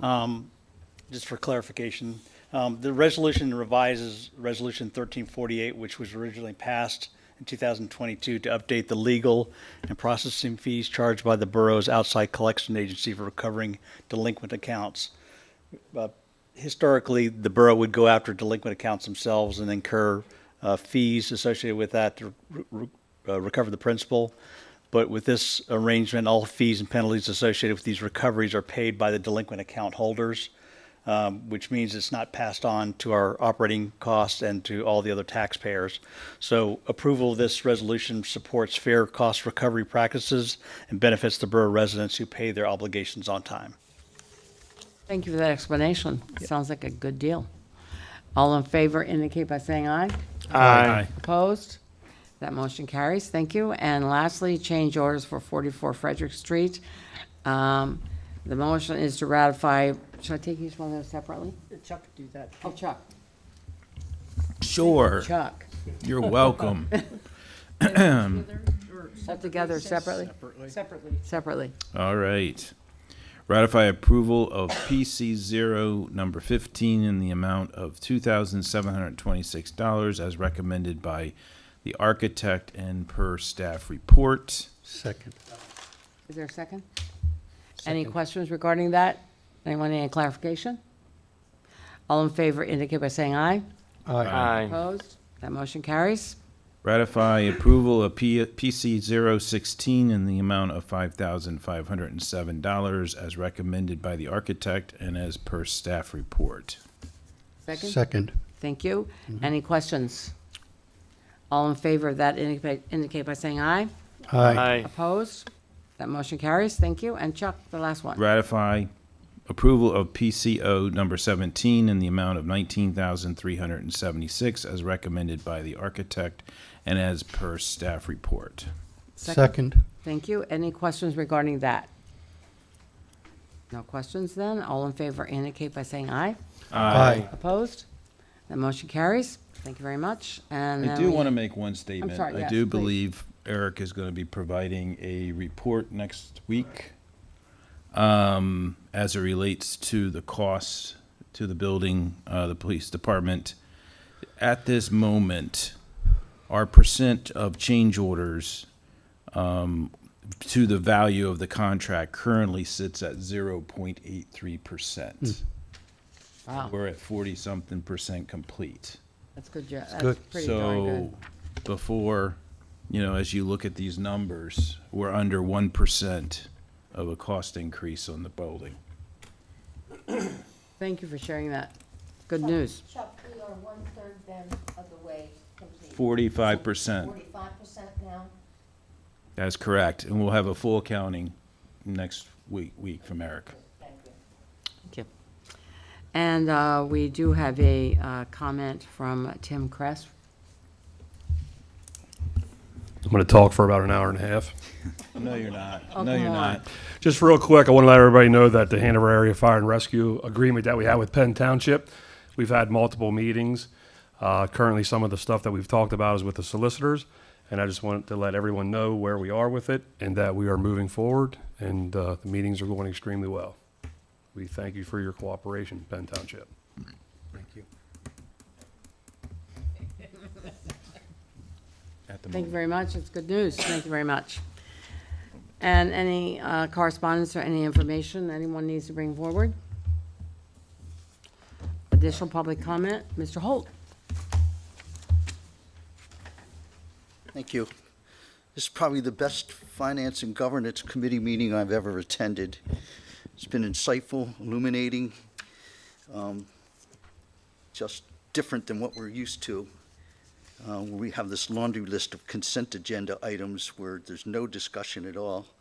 And I'm glad you read the resolution tonight so that you all understand what the ground rules are, because I don't think all of you did at some point about some of the things you should do in fulfilling your duties to the oath you took in office. It was refreshing to hear you talk about some kind of initiative on blighted communities in the long term. I can remember 2.5 years ago standing here and shaming this council into having to take some action to deal with a blight house in the 200 block of York Street. The condition was so bad that the neighbors were smelling the odors and the fumes. They were taking extra medication because of the rodents and the infestation that was going on. And the first reaction from that council was, well, there's nothing we can do about it. But I don't take those kinds of answers easily. And I wrote state legislators, I wrote the county commissioner, I wrote the governor. I pushed you kicking and screaming to deal with that issue and take it on. And so you had $5 million for several years.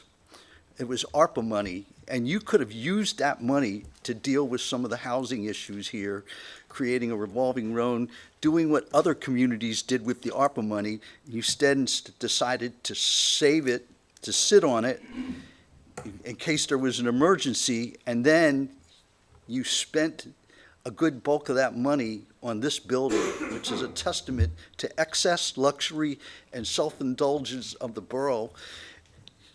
This is an example of a government that is more interested in serving itself than serving the public. When I stand here in this building, I just see how out of context and how disproportionate it is to a community of 17,000 people. And when you talk about people who are impoverished and they're living below the poverty level and they can't afford to go to the dentist, and we're standing in a building like this, I don't buy that.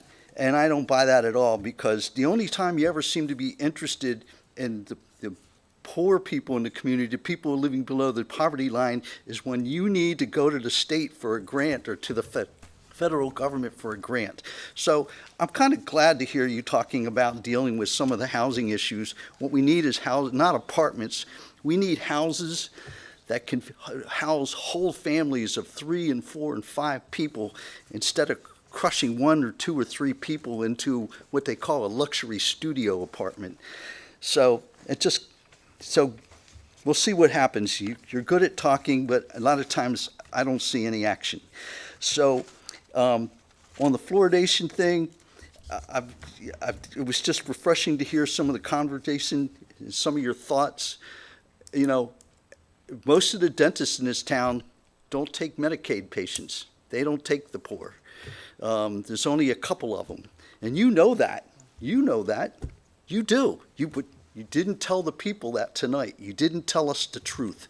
So I just think we just need to be a little bit more truthful with ourselves and a little bit more open and stop sliding things through like this grant that Main Street Hanover just got to do an educational environmental path and an observation area out there at the Slagle Run site you just worked on. It's on borough property. It's 1.5 to 2 miles away from downtown Hanover. I don't know what Main Street, which you gave them $40,000 to work on business issues in the downtown area. I don't know what they're doing with, promoting some kind of environmental area out on Eisenhower Drive and Wilson Avenue. And there's a lot of unintended consequences that need to be considered with that project, such as where are people going to park on Eisenhower Avenue where there's already concerns about how the hotel access to Wilson and the new convenience store access to Wilson are going to impact the traffic. And the traffic that's going to go up Wilson and Dart Drive, that it's going to make it even more of a problem for people who live in in the second ward. So they're either going to park on Wilson to go there, or they're going to park on your neighborhood streets. So I don't know, maybe it's a good thing. You guys will get to see a little bit what it's like to be dumped on like the third ward has been. Thank you. Thank you. Is there Jim, anyone out there? I'm Can sorry. you, 2020 was a long time ago for most of us. Can you refresh our yeah, I memories just as wanna- to the legal areas of Yeah, ARPA? clarification. All of our ARPA funds went to pay for our fire and emergency services.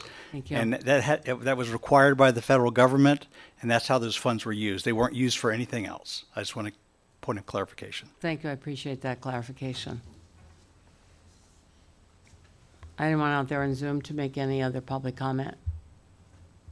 Those joining us via Zoom, you are now able to unmute yourself if you'd like to address council. Thank you. Mr. Arnold has been patiently waiting and so excited to make this presentation. Come on down. All right, I only have 30 slides, so we should make this pretty quick.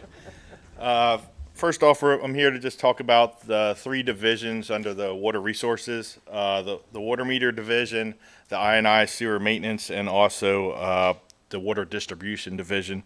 The filter plant and the wastewater treatment plant, Tony and Kevin and Alan can, brief you on that at some other time. So starting off with the water meter division, let me see here how to work this thing. Next slide. There we go.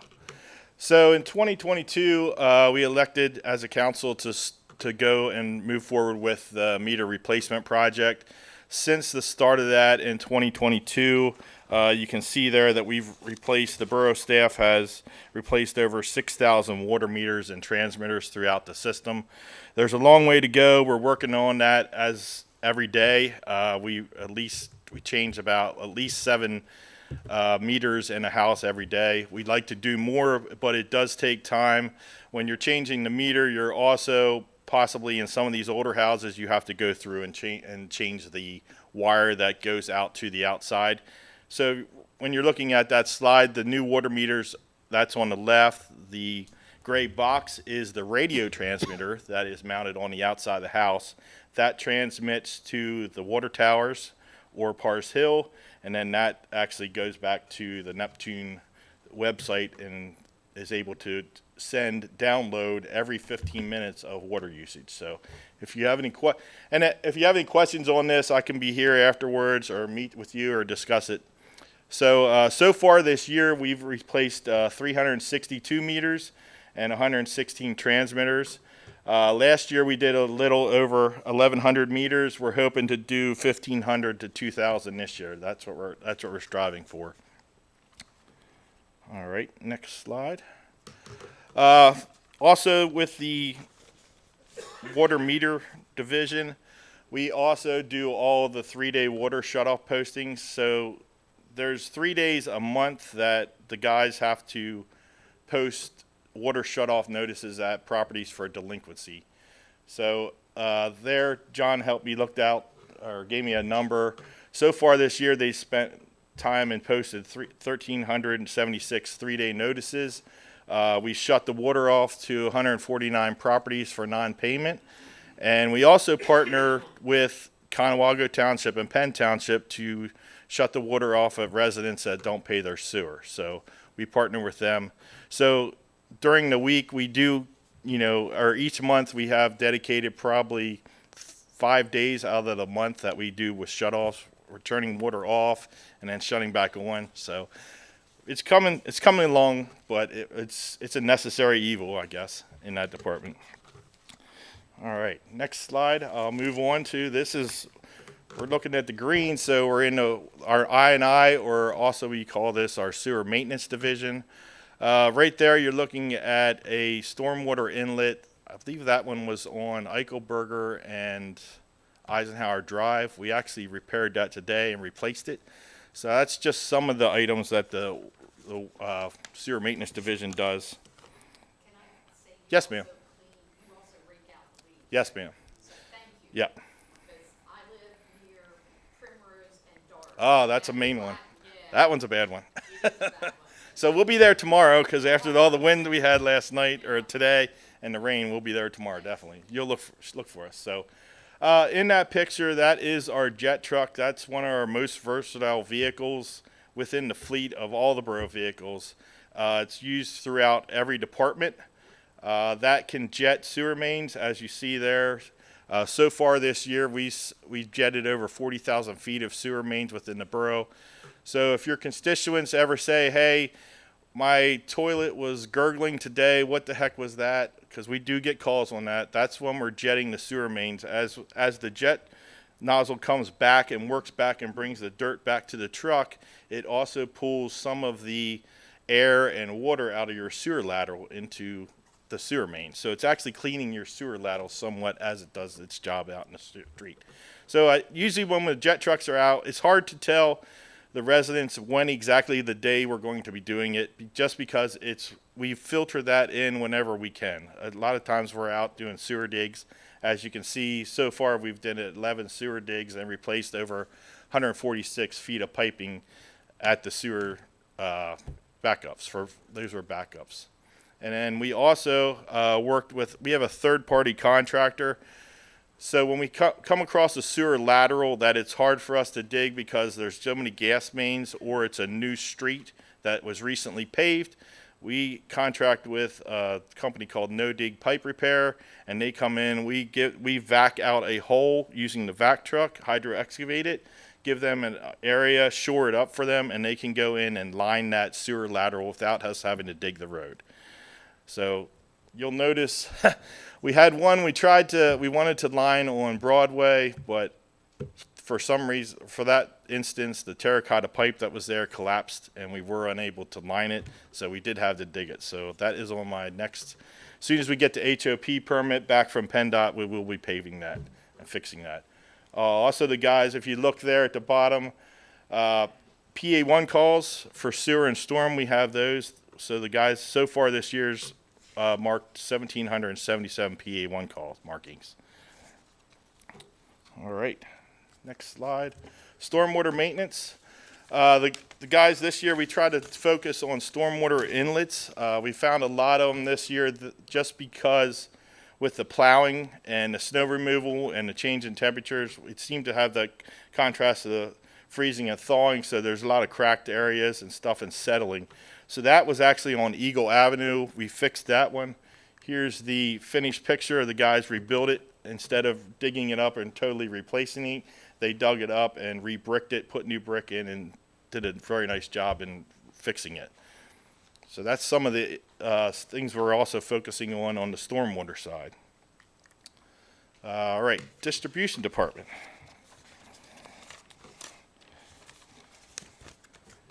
All righty.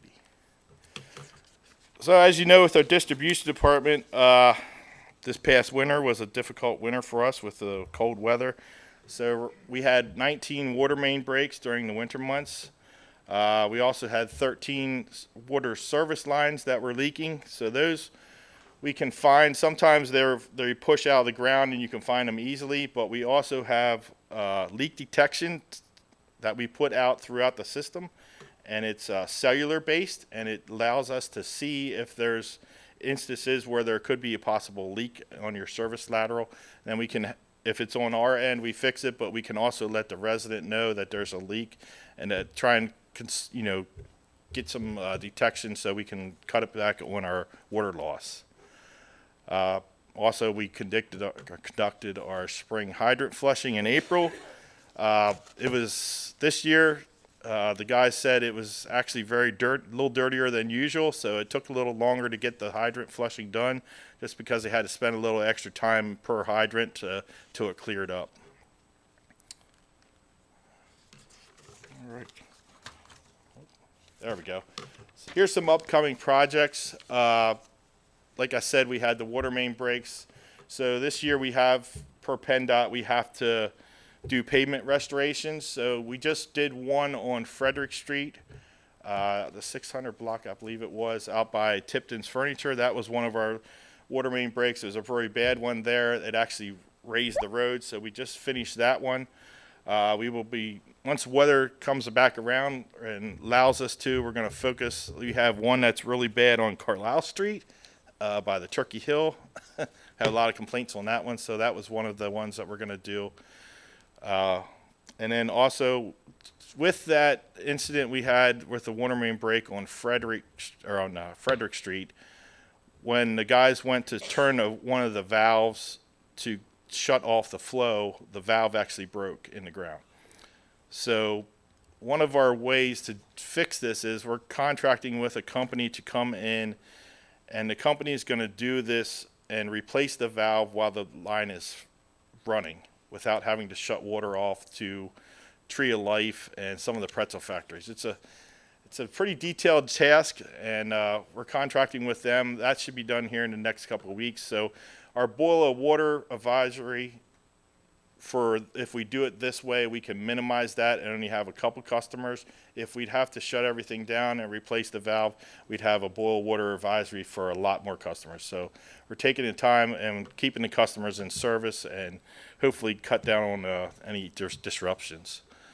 One thing that we do is our lead and copper investigations. So as the meter department goes around and changes the meter, they also check if your service coming into your house is lead or copper. We have a checklist, a checkbox they collect on their iPads as they go in and put the meter information in. So we're going to continue with that at all every property we change a meter at, and then the distribution end will also start going door to door, hopefully here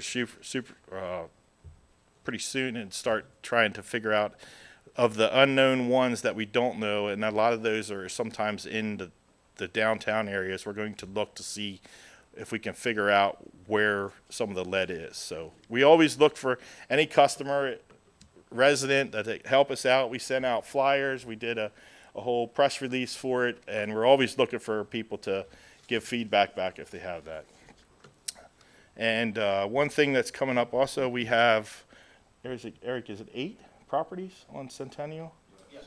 So it's 4 on East Hanover, 4 on Centennial. That's a new development. I guess it's a land approved development for condos. So we'll have a lot of work in that area. We have to put in the new sewer laterals for each of those individual properties, and also the water service. So that's one of the things you'll see work commencing here once they start getting the buildings up. So I forgot to put a slide in for any questions. So I'm going to say any questions. I have a comment. Yes. Would you also talk a little bit about what you've done to help with the 33 Frederick Street project? Yes. And in addition, the way that you helped the other departments with winter events this past bad winter. So at 33 Frederick Street, one of the things is they took the elevator shaft out, or the elevator, I guess it was an elevator, yeah. They removed the elevator, and the contractor still has issues of getting material out. So we take the jet truck over there, we put the piping together, and they can use the jet truck to suck the material out of the basement of the 33 Frederick, so they can remove it. So it's a long task. We work with the contractor. So it takes the jet truck, and we just have to be careful of not adding too much material through it so it can suck it up, but it does an excellent job. Like I said, it is very versatile.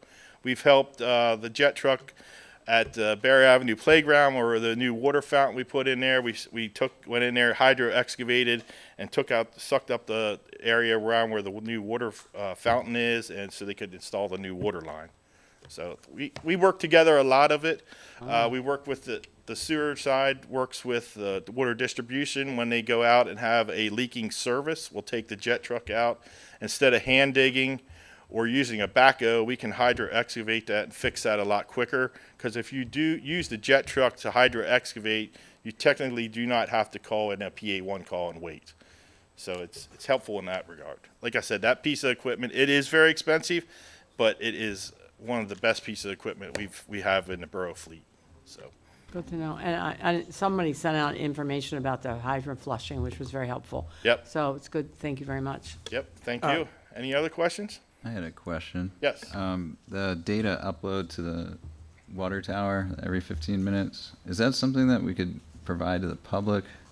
Yeah, once we get further along in the installation, then we're going to publicly face it that the customers can log on to it, but we have to get more of the meters installed into the system before we can. It's not cost feasible for us to do that at this time. Once we get closer to the, I'm not saying we have to have 18,000 done, but once we get closer to that, the end point, then it's going to be something that we can have the residents log on and they can see their water usage. It's very, very easy to do. Once you log on, you can see, I can see when Barb gets a shower almost, it's funny. You can, if you wanted to drill down and have that much inch, usage, you can see it. Thanks a lot. No, we won't. We don't do it. One more question. We know what you're up to. No more questions. No. I'm sorry. With the lead pipes, how do you detect the lead, and what is the risk to the public? So that's a DEP initiative that we're doing to get all the lead out. It's one of their things. So what you can do is you can scratch the pipe where it comes in your house. You can see what your service is that way. It's pretty easy. You can also, if it's galvanized, there is if you come up with lead or galvanized, we actually come and can remove and replace that. Now it's the homeowner's job to do it within their house, but for the service line from the street in, we can actually replace that. So it's inside the house where it enters the house, and you correct. Yeah, it's from the curb No, I in, so did it's read that, it's now the that you say customer's that. responsibility, not ours. Yep. Okay, But so we can help. We can they help. need to kind of investigate themselves and then call in, Yep. and then we would address that. Yep. Okay. Sure That was in the last newsletter also. Yeah, you're right. I did read that. Sorry. It is a big initiative for all water systems to try and get all the lead out. Thank you very much. Yep, thank you. You're always busy. Yes, we Yeah. are. And thanks to all of you who have remained with us for this evening's meeting. We appreciate your attention and your being here. I need to make one quick announcement. Please plan to exit the building. Vice President Rupp, do you mind? I'm sorry. Real quick. It's not always that we have our neighbors, our partner in crime?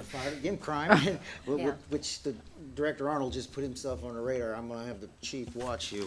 As far as our neighbors, they're our neighbors. They're our brothers and sisters in this community. They are our partners at the Fire Commission, and they are probably the largest consumer of our water. And I hate that it's the last thing I ask for today. It probably should have been the first, but if you guys don't mind, if you don't mind giving them an opportunity to have the floor, if they want to say a few things, they can. That's up to you, though. You may want to say who these people are. I'm going to give that to the Vice President. Would you like to make a comment or two, short comment, brief comment? Only if the council is okay with it. Yes, we're okay with that. Sure. Okay, what kind of comment? Come up here. You guys are the neighbors, so To end the meeting? by all means. Yeah, thank you. Okay, Justin. I don't have my 35 slides either. No. I guess on behalf of Justin Highland, Penn Township Commissioner and resident, but on behalf of Penn Township and our president, I was cleared to take this random speaking assignment very briefly. But we very much, as I mentioned at a previous town hall on that issue and on everything, we really appreciate you guys really trying to put in the effort and doing it in being good neighbors to us and everyone that you work with. and it has been very refreshing. I myself have not been on the Fire Commission since its inception, although I have been here quite a long time. It's very nice to get to sit down and work with the elected officials and the staff, and it's been very refreshing to make some good connections with our neighbors over here because we are all Hanover together. So we appreciate it from this side as well. Thank you.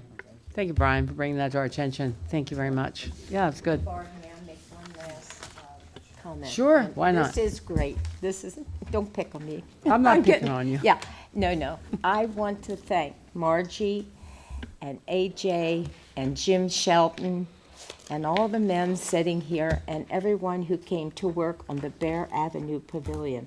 I don't know if you've been there, but I am so proud of the work they put in. Looks good. The money that we gathered from independent businessmen and in memory of loved ones, and it worked. It's a new idea.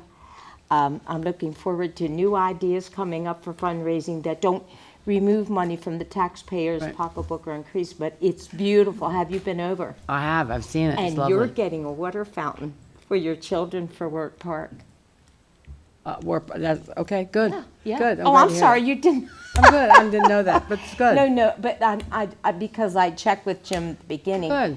And they have done a tremendous job. They really worked with us, and I can't thank Margie enough, who's sitting back there behind you.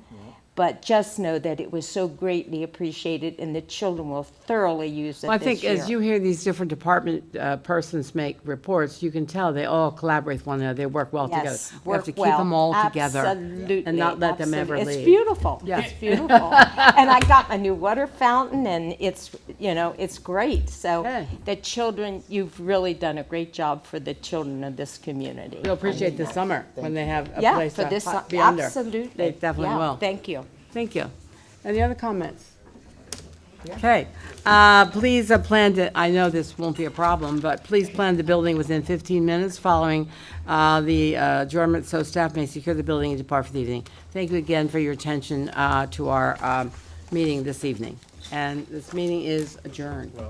We need a motion. I didn't make a motion. Go past the